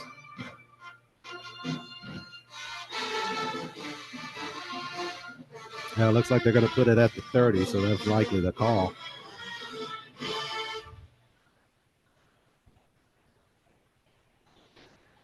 Let's see if we can get the officials. Debating with the Winston-Salem coaching staff on the near sideline. Robert Massey on the field. Yeah, I asked him. He said he wanted to take the penalty for sure. It's all about yardage now.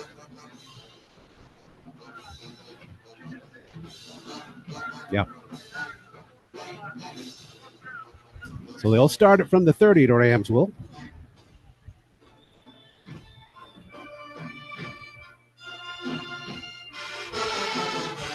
(2017) TU with the lead. 5:15 left.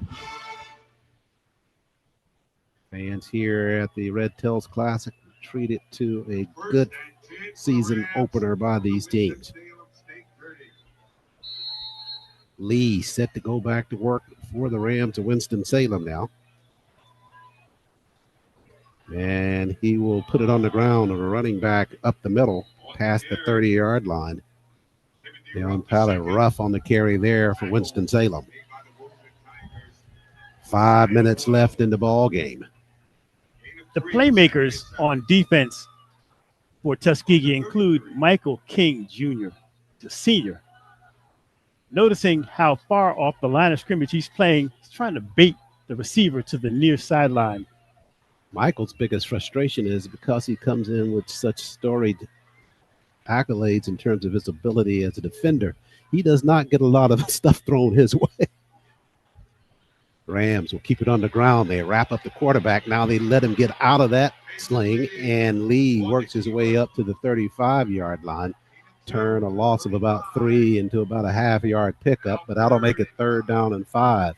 And you know what that Golden Tiger defense is sensing here. Let's make a stop here, get them off the field, and get that football back into the hands of our offense. Also, with the clock running, time comes into play. We're approaching 4 minutes to go in this ball game. Scoreboard showing that each team left 1 timeout each. Winston-Salem very deliberate at the line of scrimmage. Don't have to hurry yet. Only trailing by 3. Lee, short drop. Here's the pressure. Fires, and that pass goes incomplete. And we're trying to break that route off to Mitchell, who stopped and turned the button at the 45. Pass thrown behind him, and the Tuskegee defense does exactly what it was called to do here. 3 and out for Winston-Salem. Tuskegee loaded up the defensive line with both linebackers and brought 6, putting pressure on the quarterback for Winston-Salem State, forcing that throw a little earlier than he wanted to make it. Now, Tuskegee handle the punt, run the football. Simple. Rams set to punt it. Don't think they're at the point now trying to fake one. Snap, and they will kick it. High floating punt, fair catch called for. Hall squeezes it at the 34-yard line and just had that extra little squeeze on that football to make sure it didn't come out after he caught the punt. Squeezed that like a roll of Charmin that time. Right. Made sure he had it. Now, Tuskegee is in great position with 3:39 remaining. As you mentioned, Winston-Salem State down to 1 timeout. Now the question is going to be, looks like Bill is set to come back in for that Tuskegee offense. Looking over at that sideline at the huddle over there. Aaron James coming out trying to talk to Johnny Morris. And yeah, Bill is back out there for Tuskegee. Boy, you couldn't ask for a better return from him. Looks like he's got that left area above the knee kind of wrapped. Unfortunately, it wasn't the knee itself. And he's back in calling the signals. 3:39 remaining. You want his steady hand to run this offense. Off the right side, they got some space there. Second level of the defense. Morris turns the corner at the 44. Exactly what you want. A big play on 1st down, bringing up a 2nd and short. Clock continues to run with 3 minutes and 20 seconds remaining. Couple of 1st downs here. Tuskegee could do itself well. Force the Rams to burn through their timeouts even before they get the football. Tuskegee's going to burn as much of the play clock as possible now at 15 seconds. They're at the line of scrimmage just waiting for it to get under 5. Indeed, and so critical. That first run got them 8 yards and only a 2nd down and 2. This is exactly what you want in terms of clock management. Get that yardage you need. Look at Morris, spins off that first tackler. Got gang tackled by a 2nd wave of Rams and back to the line of scrimmage. He was wrapped up behind the line of scrimmage, but Johnny did a good job to free himself. Excellent call on that 2nd effort on the spinorama, trying to pick up that 1st down. Will bring up a 3rd and looks like about 1.5 yards to go for the 1st. Had a timeout on the field. I'm not sure. I think Tuskegee may have taken that timeout.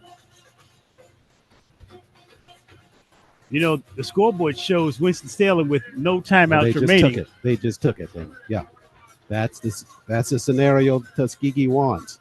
Now, if Winston gets the ball back, whenever they get it, if they do get it back, I they're going like, to be in a hurry. I like the way you corrected that. Sure. You got 3 options. Sure. We want the latter, right? Of them not getting it. Correct.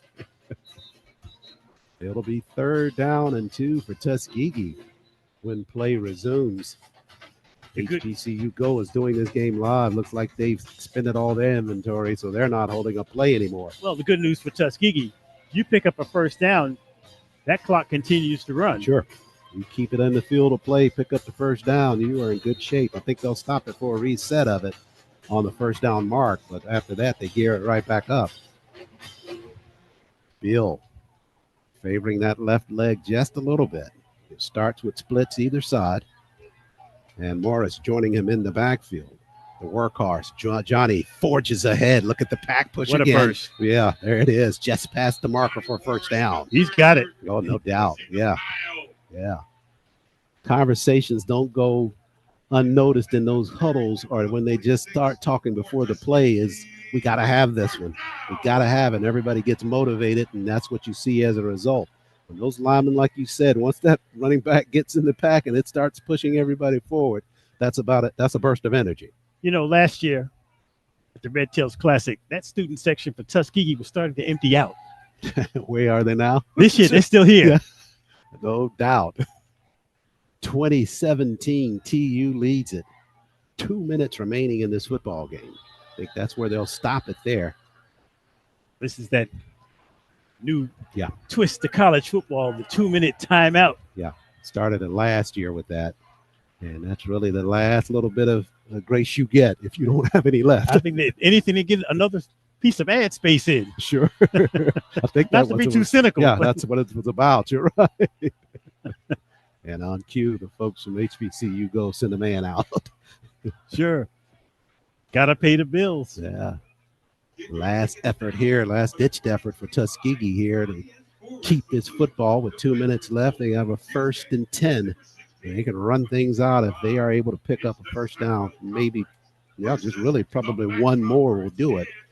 They don't get it right away. And as much as I give HBCU Go a hard time on broadcasting Tuskegee's games and suggesting people turn down their sound and listen to us, it is a pleasure to have extra coverage of HBCU football of any form. No doubt. More the merrier. Absolutely. Yeah, it's absolutely true. We're just glad that you're listening to GTSN. Sure. You don't have to tell that you didn't have the sound down, that you had the sound down. That's right. Nobody knows. They get the count for you watching, and we get the count for you being with us listening in. And you haven't mentioned once tonight that famous theme that you uttered last year for Golden Tiger Sports Network. TU. We got you. I like that. I know, no doubt. Are you gonna? It's not going anywhere. Yeah. Okay. I'm just checking. It'll be pronounced next week. No question. I'm just checking. Sure. It's early. Okay. We're just getting the laps in right now. I wanted to make sure you got it in. I love that theme, though. We got you. Oh, no doubt. We're here. We'll be here from this one right on through the end of the year, wherever that takes us with football. Same with basketball. Same with volleyball. Same with baseball. It's a great thing. Same with softball. Perhaps same with tennis this year. Ooh. So just happy to be so ingrained with the Tuskegee Athletics Department, just recognizing what value this can bring to the students and their parents, in terms of parents wanting to follow the kids throughout the year, and people who are part of the Tuskegee Nation. Like with this alumni challenge that we have for this year, we're just trying to draw everybody in, enjoy what we're doing in terms of coverage, and a chance for you to just show your pride for Tuskegee University any way you can. Wherever you are. Wherever you are. I think we had somebody tapping in from, I think it was Romania, during the course of the week on social media. I love it. Yeah. So TU folks are all around the globe. In the immortal words of one of our broadcast peers and partners, Dwayne Walker, they be listening. Indeed. Broken the grammar and all. 2 minutes left here at the Cramton Bowl. Tuskegee with a 2017 lead. Rams of Winston-Salem out of timeouts. Tuskegee trying to run it out here. and get their first win of the season. I'm a bit surprised that Tuskegee doesn't go into a pseudo victory formation. They're still running 2 wide receivers in this formation. I think they're thinking with 2 minutes left that they may have another shot, Winston-Salem, at getting the football back at least if they don't get first down. Bill going to line up in shotgun. On the snap, they go right side, spinning past the line of scrimmage, pick up about 2 on that play. Morris with the carry. They're going to keep it in his responsible hands and make sure no fumbles occur. And Johnny just fighting his way, wrapping up that football, and an injured Winston-Salem player down now. You got to really check this injury as the training staff is coming out. The thing about Tuskegee's offense, running plays at this formation, all it requires is to get past that first surge, and you could see a big play pop from this point on the field because Winston-Salem is loading up the box with so many players. See, the thinking here, you were talking about that, not being surprised that they were in that kneel-down formation. That only took 7 seconds, that play, and they stop at 143. Granted, it's because of an injury here, but Tuskegee now with a 2nd down and 9 and only leading by 3. They can't afford to give up a short field and keep that football without punting it. Okay, there are 40 seconds remaining on this play clock. Will the clock start along with the play clock as soon as the injured player is taken off the field? We'll find out. I think it has to reset because it's that stoppage of play. I don't think they just wind it right back. They won't wind it. Okay. But that's my uneducated guess. All right. I see they've taken the game clock down to 1:33 versus 143 is where they had it initially. The injured player for Winston-Salem is coming up. Stimson coming off of there, and he's one of their central players on their defense. So hoping that this won't be something that impacts his season, but he makes his way back to the Winston sideline. So looks like he's a little bit shaken up there. We'll keep an eye on the officials and see. That's why they ran it down to 33. And they knew that. The clock operator knew that already. He had already said it, but he couldn't really do it until the officials tell him. Good catch. So he took it back to 43 and now down to 10. And that's what they do with that runoff. Now they won't start it until this next play takes place. TU leading it 20-17. Season opener for both squads. Tuskegee would like nothing more than notch another season open winner to their mark of 66, 54, and 7 in season openers since 1894. Now everyone tight for Tuskegee. No wide receivers. Yeah. 2 flankers. Now they're going to build that shotgun again, trying to get it a little bit tighter. Clock running. The play clock geared up now at 1:22. Okay, so it does run. Yeah. Once they blow the whistles and get things ready to start from the line. This next snap will come with less than a minute remaining in the ball game. Yeah. So they'll have really essentially one more play to run on the other side of that. And really, it's going to be very close to running this 3rd down play. 2nd and 9 here. They keep it on the ground, spacing back to the inside, and knocked off his feet as Morris and Johnny stayed holding on. Yeah.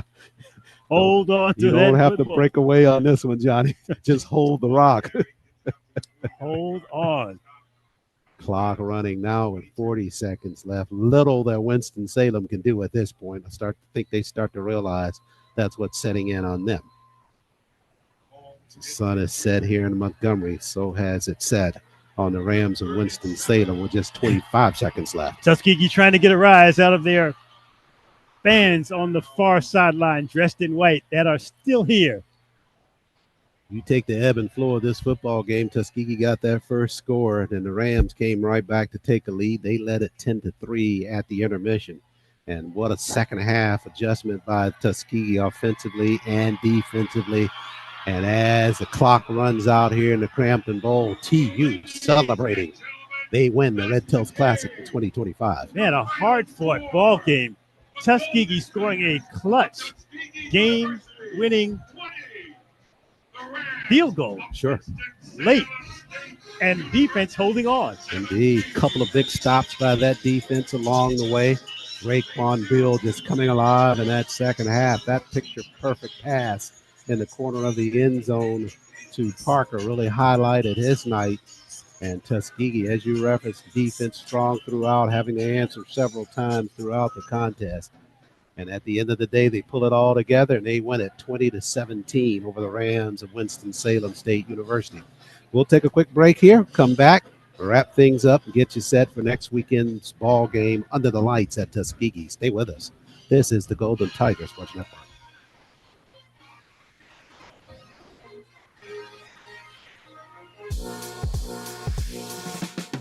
C-SPY is a prestigious scholarship, a world-class leadership training program, and a ticket to a rewarding career as an officer in the United States Coast Guard.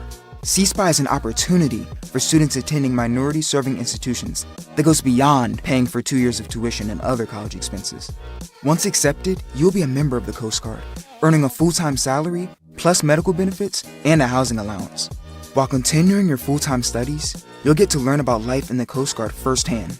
You'll quickly find that the Coast Guard is unique from the other military branches. It's a different kind of service, with crews of like-minded people who perform life-saving missions every day and protect our environment and communities.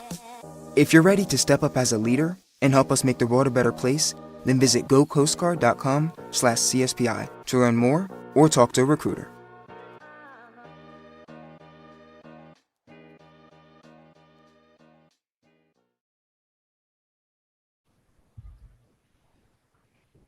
Back live here at the Cramton Bowl. Fans finally trying to find some exits. Nobody left during the course of this contest. And at the end of it, Tuskegee stands strong, setting the standard here at the Red Tails Classic. They win it 20-17. Well, standing and sitting strong as the entire Tuskegee team is gathered at the 40-yard line with the Red Tails trophy, celebrating as one after the post-game handshake with Winston-Salem State, which is a great tradition. But give credit to the poise of this Tuskegee team, scoring when they had to have it and defense holding up late.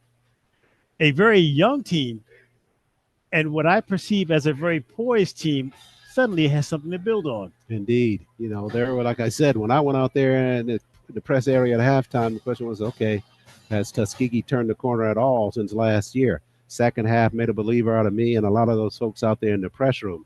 And this is the kind of start that Coach Aaron James and this coaching staff wanted for Tuskegee to come into the start of the season with a win. So I don't want to be a wise guy, but the press room doesn't matter. No doubt. What matters is the locker room. Sure. Right? If you got it going in the locker room and you've got something to build on with this young team, as I mentioned, 13 freshman offensive linemen alone.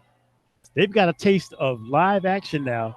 And with that unit, you've got something to build on. When they get a feel that they can get this offense on track and run the football to go along with Raekwon Beal passing effectively, you might have something.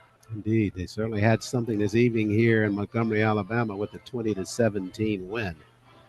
And Tuskegee, as they turn their attention to next week, and then the week after at Jackson State, you know, this is the kind of momentum they want to start things off. I know you're a game-by-game guy. 1 week at a time. You know it. You're right. You know it. But this is the kind of momentum they needed going into a conference match with Central State next week. Absolutely. Absolutely. Going home under the lights with a win is a nice feeling. Indeed. Nice feeling to have you back in the booth, Mark Lassiter, with a great call. Oh, it's a blast working with you as always. 2017, Tuskegee wins this one here at the Red Tails Classic over the Rams of Winston-Salem. Got some special post-game bonus coverage for you here on GTSN. We're set to begin the season with our GTSN pregame show sponsored by the Coast Guard. Not able to get that in for some technical reasons, but we wanted to share that with you just to give you a taste of the way the things are going to be unfolding throughout the course of the year. Charles McNeil and I hosting the pregame show throughout the season. We'll have you take a look at the pregame show on TU Game Day Live, and this one's coming after the ball game. That's how we do it at GTSN. You know why? TU, we got you. Take a look at the pregame show. See you next weekend from Cleve Abbott Memorial Alumni Stadium. Until then, good night.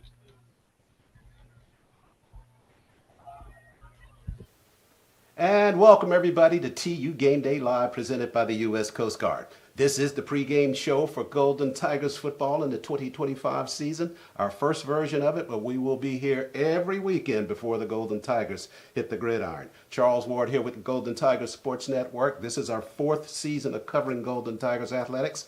Throughout that time frame, we've covered nearly 400 events involving Tuskegee athletics, and this is our first foray into a pregame show. Could not come at a better time to start the pregame show at the historic Red Tail Classics here in Montgomery, Alabama, where the Golden Tigers meet the Rams of Winston-Salem State University in what promises to be an exciting football game.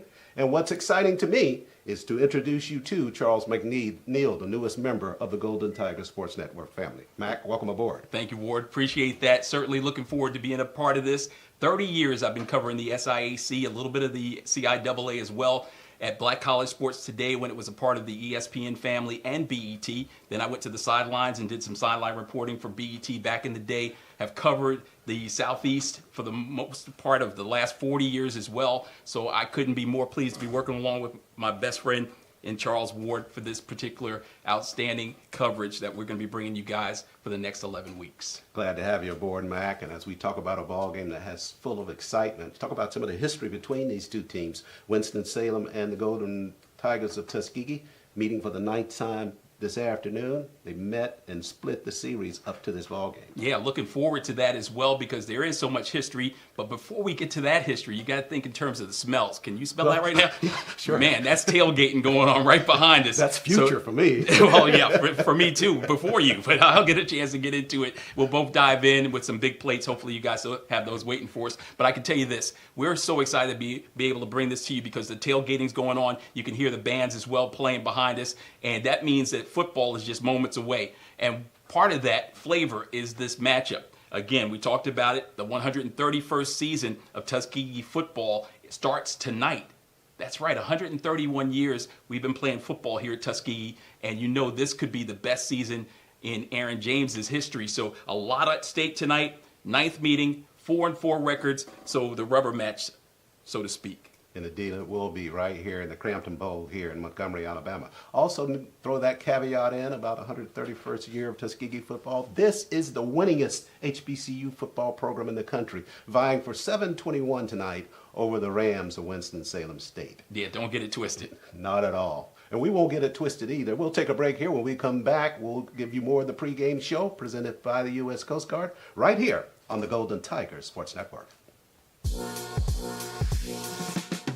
C-SPY is a prestigious scholarship, a world-class leadership training program, and a ticket to a rewarding career as an officer in the United States Coast Guard. C-SPY is an opportunity for students attending minority-serving institutions that goes beyond paying for 2 years of tuition and other college expenses. Once accepted, you'll be a member of the Coast Guard, earning a full-time salary, plus medical benefits and a housing allowance. While continuing your full-time studies, you'll get to learn about life in the Coast Guard firsthand. You'll quickly find that the Coast Guard is unique from the other military branches. It's a different kind of service, with crews of like-minded people who perform life-saving missions every day and protect our environment and communities. If you're ready to step up as a leader and help us make the world a better place, then visit gocoastguard.com/CSPI to learn more or talk to a recruiter.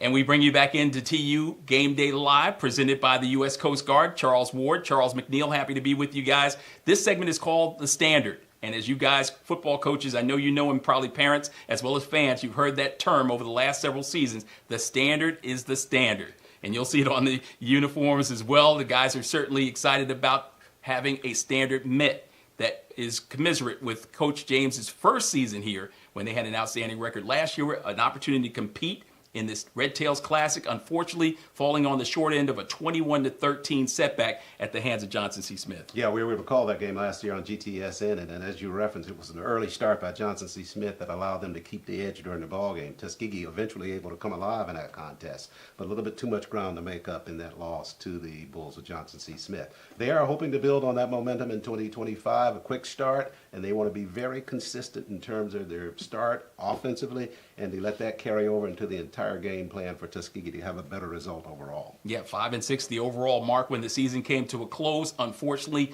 outside of playoff contention, an opportunity to compete for a championship. Still in the contention those last few weeks, just coming up a little bit on the short end. And I know that Coach Aaron James is ready to change things around in this season as we get a chance to talk with the former legendary player who also wants to be a legend on the sidelines. Reginald Ruffin called me and he said, James, I got an opportunity for you. I'm going to be the head coach at Miles College. And he asked me, did I want to come join him to be the quarterback coach and recruiting coordinator? I said, Coach, hey, I'm there with you. I've been knowing Ruffin since my time here at Tuskegee when I was a grad assistant, and he was the defensive coordinator at the time. So, like I said, full circle, he reached out to me, and my roommate, which is now my offensive line coach here at Tuskegee, Chris Patterson. So we was roommates at Lane College together, and then I told Pat, I said, Pat, man, I got this opportunity to go to Miles College with Coach Ruffin.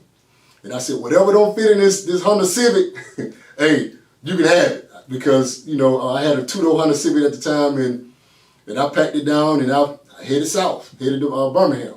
So got there, had a tremendous time at Miles College under the leadership of Reginald Ruffin, and we ended up winning 4 championships under his leadership over there at Miles College. Went down to Bethune-Cookman, Daytona Beach. The school is literally like 2 miles from the beach. Good scenery, good place, good weather and all of that. So ended up doing a year at Bethune-Cookman as offense coordinator. We did pretty well offensively, and at that time, towards the end of the season, I get another phone call. It's Reginald Ruffin again. So Coach Ruffin ended up reaching out to me. He was like, James, I know you just got down there. You only spent a year down there at Bethune-Cookman. I got another opportunity. I'm about to be the head coach, AD, at Tuskegee University, and I want you to come. I got an opportunity for you to come be the head coach of Wade and offensive coordinator and quarterback coach. And at the time, I'm saying to myself, why not? This is home. And thanks to Coach James for sharing those things with us here in the TU Live pregame show presented by the U.S. Coast Guard. But we've also got some new faces on that Tuskegee sideline in terms of the coaching staff. Throughout the course of this season, we'll be introducing you to all of the new coaches here at Tuskegee. But we start week 1 with one of the most important positions in that coaching staff for Tuskegee. That's the defensive coordinator. And the new man there is O.C. Williams. It's been in football my whole life, ever since I was a little kid, started out. 10 years old, just playing all the way through with my whole family. All of us play sports, so, it's always been in us. Played high school football in Mississippi, went to junior college in Mississippi, also went to Holmes Community College, played quarterback in high school, played defensive back at Holmes, and then I went to Alcorn State, played there, graduated from Alcorn State. Then I started coaching. My head coach gave me the opportunity to be a grad assistant, which is something I didn't even think about because I was more like a special teams player, but I didn't really play on defense as much. For him to give me the opportunity to be a grad assistant, I thought it was a big deal for me. He saw something in me that I probably didn't see it myself. And that's kind of got my coaching journey. So I've been coaching, I think it's 22, 23. I get lost on it sometimes. 22 or 23 years in here. Just been doing it, just enjoying coaching football, being around these kids. And, of course, having an opportunity to win some games. What's been the most interesting part of your transition into Tuskegee up to this point? Just the history. That's been a big part of it. A lot of things you think on the outside, you kind of get things about it, but you don't get the detail. But once I get to campus, I've been here 6-7 months, and I still, when I go around and a building and somebody start talking and they start telling you history about the university and the people, I think it's Miss Marable. I know the kids live in Marable, then I was in the cafeteria one day and they were like, that's Miss Marable. And I was like, Miss Marable from them are grand folks. Sure. And I'm like, wow, but just learning the history of the university, that's been the biggest thing for me, just a lot of good history coming from here. When I first got here in January, was to really see what the defense was good at already. A lot of times I think people come in and try to, everything's terrible, everything, and that was the case. All the kids can't play, all the kids horrible, and that don't be the case. So my first thing was kind of see what we had and see what worked that they already knew, and then try to implement some new things that could possibly get the guys over the hump. So that's kind of what I've been trying to do. Still working on it. We scrimmaged last night, and we're still trying to figure out exactly what we're good at, what's our identity going to be, and what we can do to take it another step further. So I mean, I just felt like a lot of times people come in, they just want to change the wholesale change, but everything ain't bad. All the players ain't bad, all the scheme wasn't bad. And just try to implement some new ideas, and try to bring a good coach staff in that can relate to the kids in the way I want to relate to them, and try to get the most out of them. And that's kind of where we are right now. Well, the first thing is just following the direction of my head coach. Just making sure that whatever Coach James' direction that he wants us as a coaching staff, making sure that I'm doing it first of all, and make sure it trickles down to my coaching staff. I mean, that's first and foremost, to make sure that we're doing everything under the umbrella of Tuskegee football. And then once I get to my coordinator role, it's making sure my defensive players, coaches and players, are following those regulations, those standards that we're looking for, and implementing the scheme. I know, they probably think I meet a lot, my defensive guys, but I want to make sure everybody's on the same page. And that's always a big picture. Anytime you got a unit, you got to make sure everybody's on the same page. Because if you got 3-4 people and 2 people pulling one direction and 1 or 2 pulling another direction, you're not going to get where you're trying to get to. So that's my day-to-day task, is to make sure we're on the same page with what we're doing and making sure that the information that we come up with, once we decide what we're doing, it trickles down to the kids. And it's not my idea all the time. Sometimes it's my defensive backs coach, sometimes my linebacker coach idea. But whatever we come up with, that's the plan we're going to take to the kids. And also being a good example to the kids. That's a big thing for me. Also, we're going to try to make sure we treat the kids right. We're going to make sure that we're doing the things that we want them to do, make sure we're doing those things also. And I think that's going to resonate through the defensive staff and also the defensive players. That's Coach O.C. Williams, definitely excited to be a part of the program, as you can tell, and a guy that brings a wealth of experience as assistant head coach at Fort Valley, also defensive line coach and recruiting coordinator as well. So the top flight recruits will be coming to Tuskegee in the coming years, and he'll have our team ready and raring to go in just under a half an hour from now. But in addition to that, around the SIAC, a lot of things are happening, Charles, and head coaches are making a transition as well. As you see on your screen, all have new guys running up and down the sidelines trying to get their teams to play at the highest level. And as we continue to talk about new themes, we're talking about coaches at Tuskegee that are new head coaches at some of the institutions in SIAC. And for the SIAC in general, we have something new for this year, and that's the advent of replay. All eyes will be in the sky as this season unfolds in the SIAC, as Sky Coach is providing the equipment for replays to be instituted with the referees down at field level. Now, they'll only be looking at replays to identify whether a target took place on a defensive hit, but each team will have one red flag that they can throw to challenge a call on the field, and if they're successful with that challenge call, they'll keep that one call for the game. But it's about trying to get the play as accurate as possible and getting all the corrections that may get through if you don't have that ability of replay. So it's a new advent for the SIAC. Kudos to Commissioner Holloman for instituting that here. And all of the teams will have that information provided to them through this Sky Coach system. So everybody in the conference excited about this, and we'll see what that does in terms of the impact on SIAC play. Yeah, not only coaches on the sidelines, but coaches in the sky as well, looking down to provide their insights into this season and targeting such a critical call in the game. We see it time and time again, but with the advent of instant replay, we can see if it was an intentional dropping of the head or whether it was something that just happened as a result of maybe the player lowering their body to make contact head to head. So we just hope that those calls are left to the minimum. All right, let's go ahead and talk a little bit about what's happening in the SIAC, because there are the top 10 players, or top 10 teams rather, that you want to see your team somewhere in that mix to compete for an SIAC title. Let's take a look.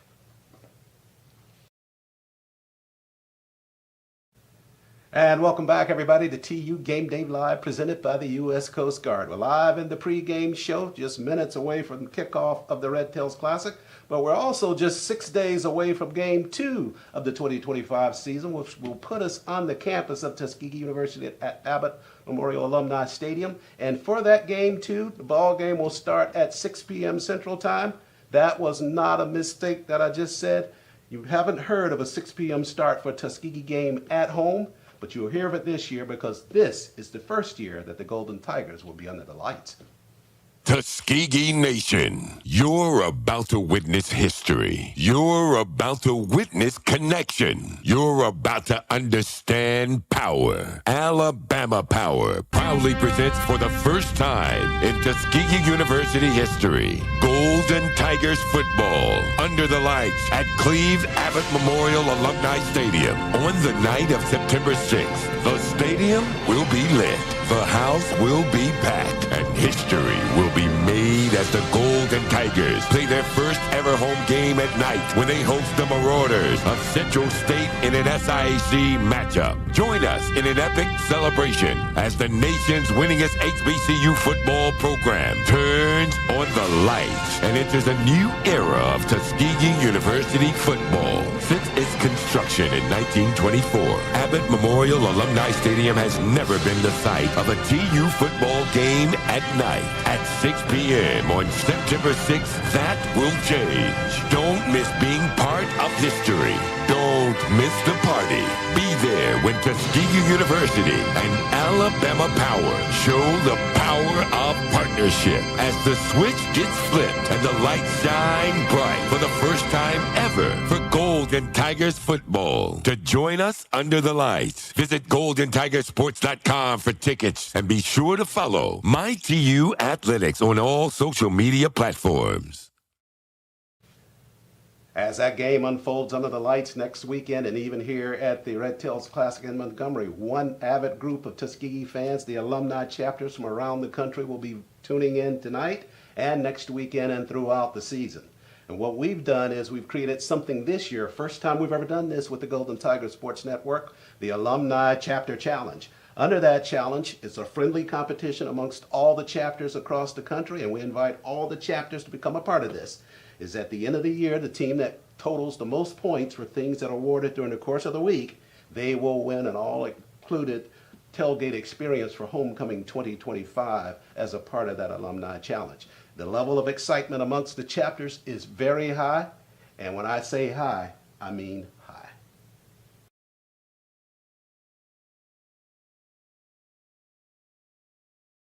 And thank you, AJ. And we know your chapter is going to be one of the chapters that's really vying for that tailgate experience at Homecoming 2025. But for the rest of you, if you're not a member of a chapter, you can still participate with us here at the Golden Tiger Sports Network to show your support for Tuskegee athletics. You can post photos of yourself in terms of what you plan to wear to the ball game or anything that you think that's friendly and nice and clean.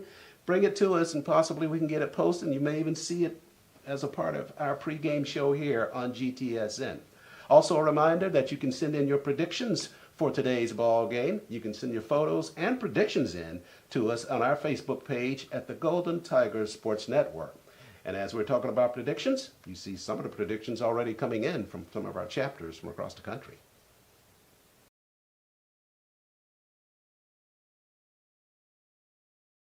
And welcome back, everybody, to TU Game Day Live, presented by the U.S. Coast Guard. In the segment prior of our pregame show, we were talking about new faces on the sideline for Tuskegee. In this segment, we're going to talk about some new things that are presented from the athletics department. And here to introduce you to some of those new things, Athletics Director Reginald Ruffin.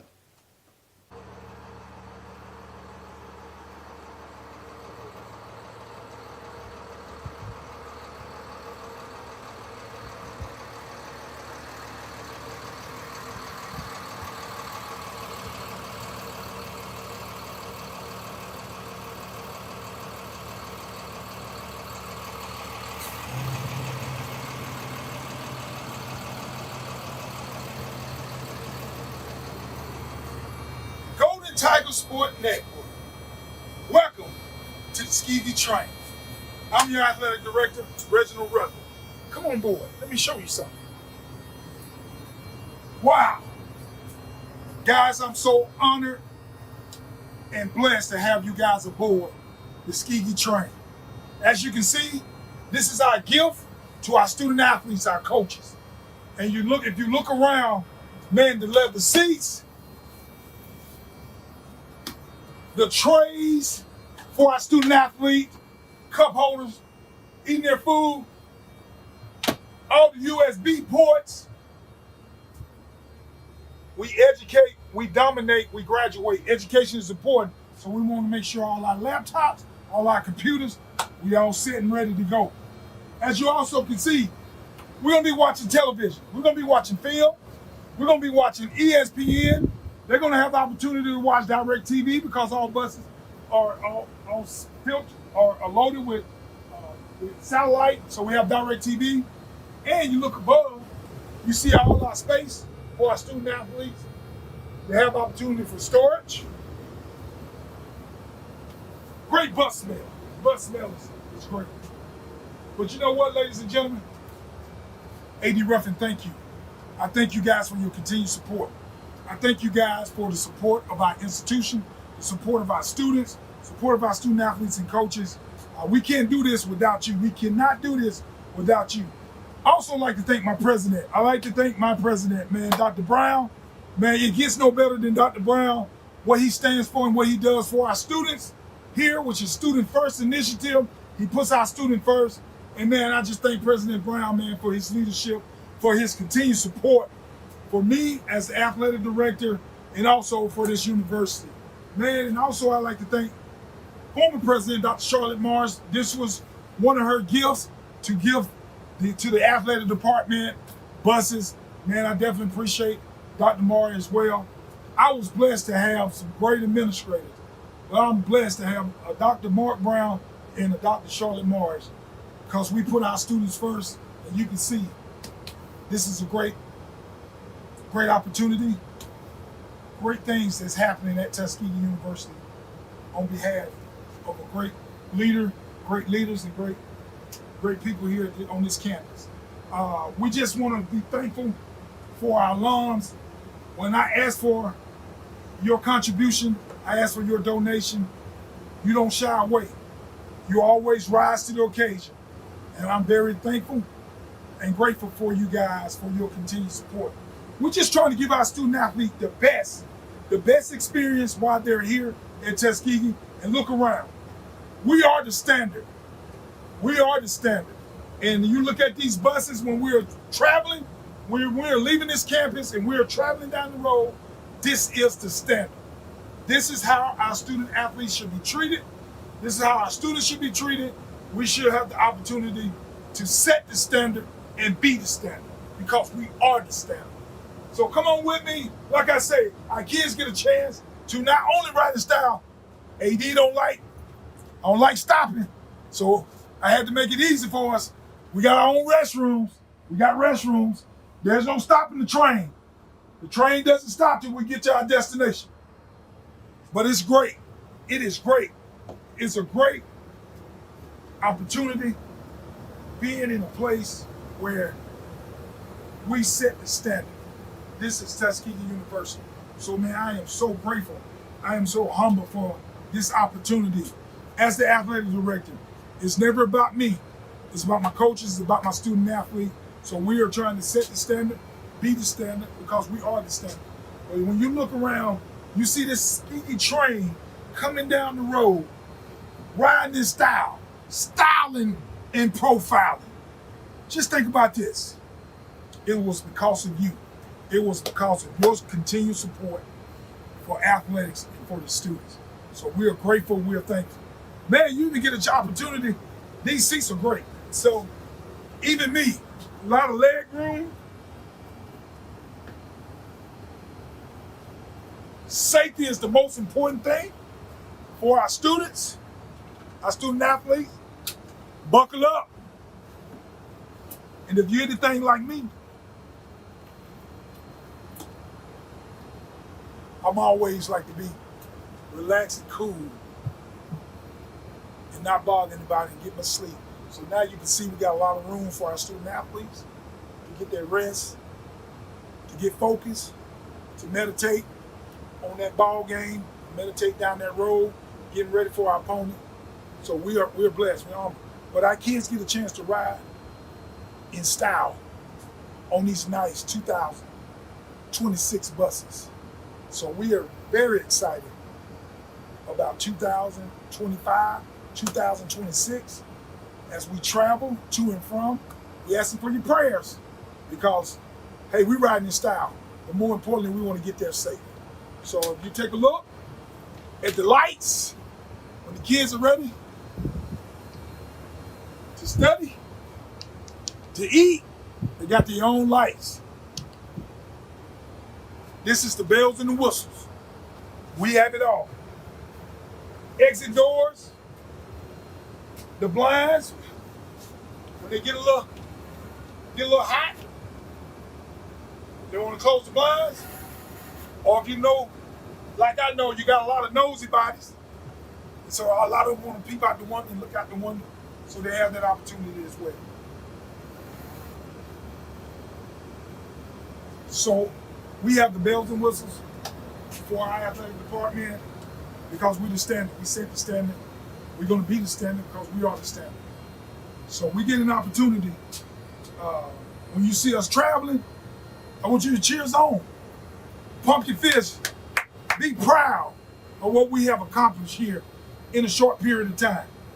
But at this time, ladies and gentlemen, I'd like to thank the Golden Tigers Sports Network for their hard work and their dedication and putting us on the map of what we do to broadcast and show the world what we have to offer for our athletic program. But it wouldn't be me if I didn't get on this bus as the athletic director and drive this bus. So I'm grateful and thankful for all you guys for coming aboard the Tuskegee train. So at this time, the captain has to drive his ship. So I need for you guys to enjoy yourself, and you're watching the Golden Tiger Sports Network. I'm your AD, Director of Athletics, Reginald Ruffin. Now it's time for me to drive the bus. So thank you. God bless you.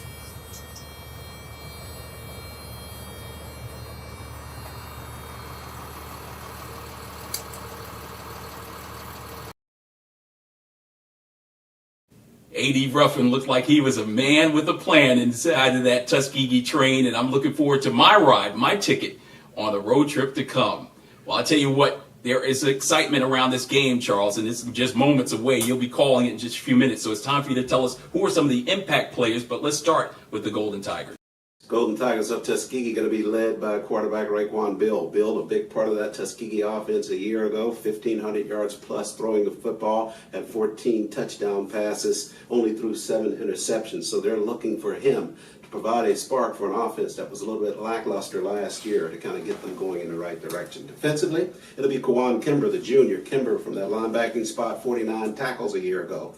8 tackles for loss, 1 sack, and 1 fumble recovery for the junior. But he'll be asked to step up and be a leader for that defense, not only in terms of play, but inside the locker room as well. Head coach Robert Massey, Winston-Salem State Rams. Who are their impact players? Impact for them is going to start at the quarterback, Dalen Lee. Lee, the junior, last season over 1,700 yards passing for Lee for the Rams. He had 14 touchdown passes as well, but he has that component of being able to run the football as well. He had 5 touchdown carries last year for the Rams of Winston-Salem. Defensively, it'll be Kyron Martin, the senior. Martin last year with 31 tackles and 2 sacks to lead the Rams of Winston-Salem. So there you have it. Those are the impact players. Charles, you got to get upstairs to get ready to call this one.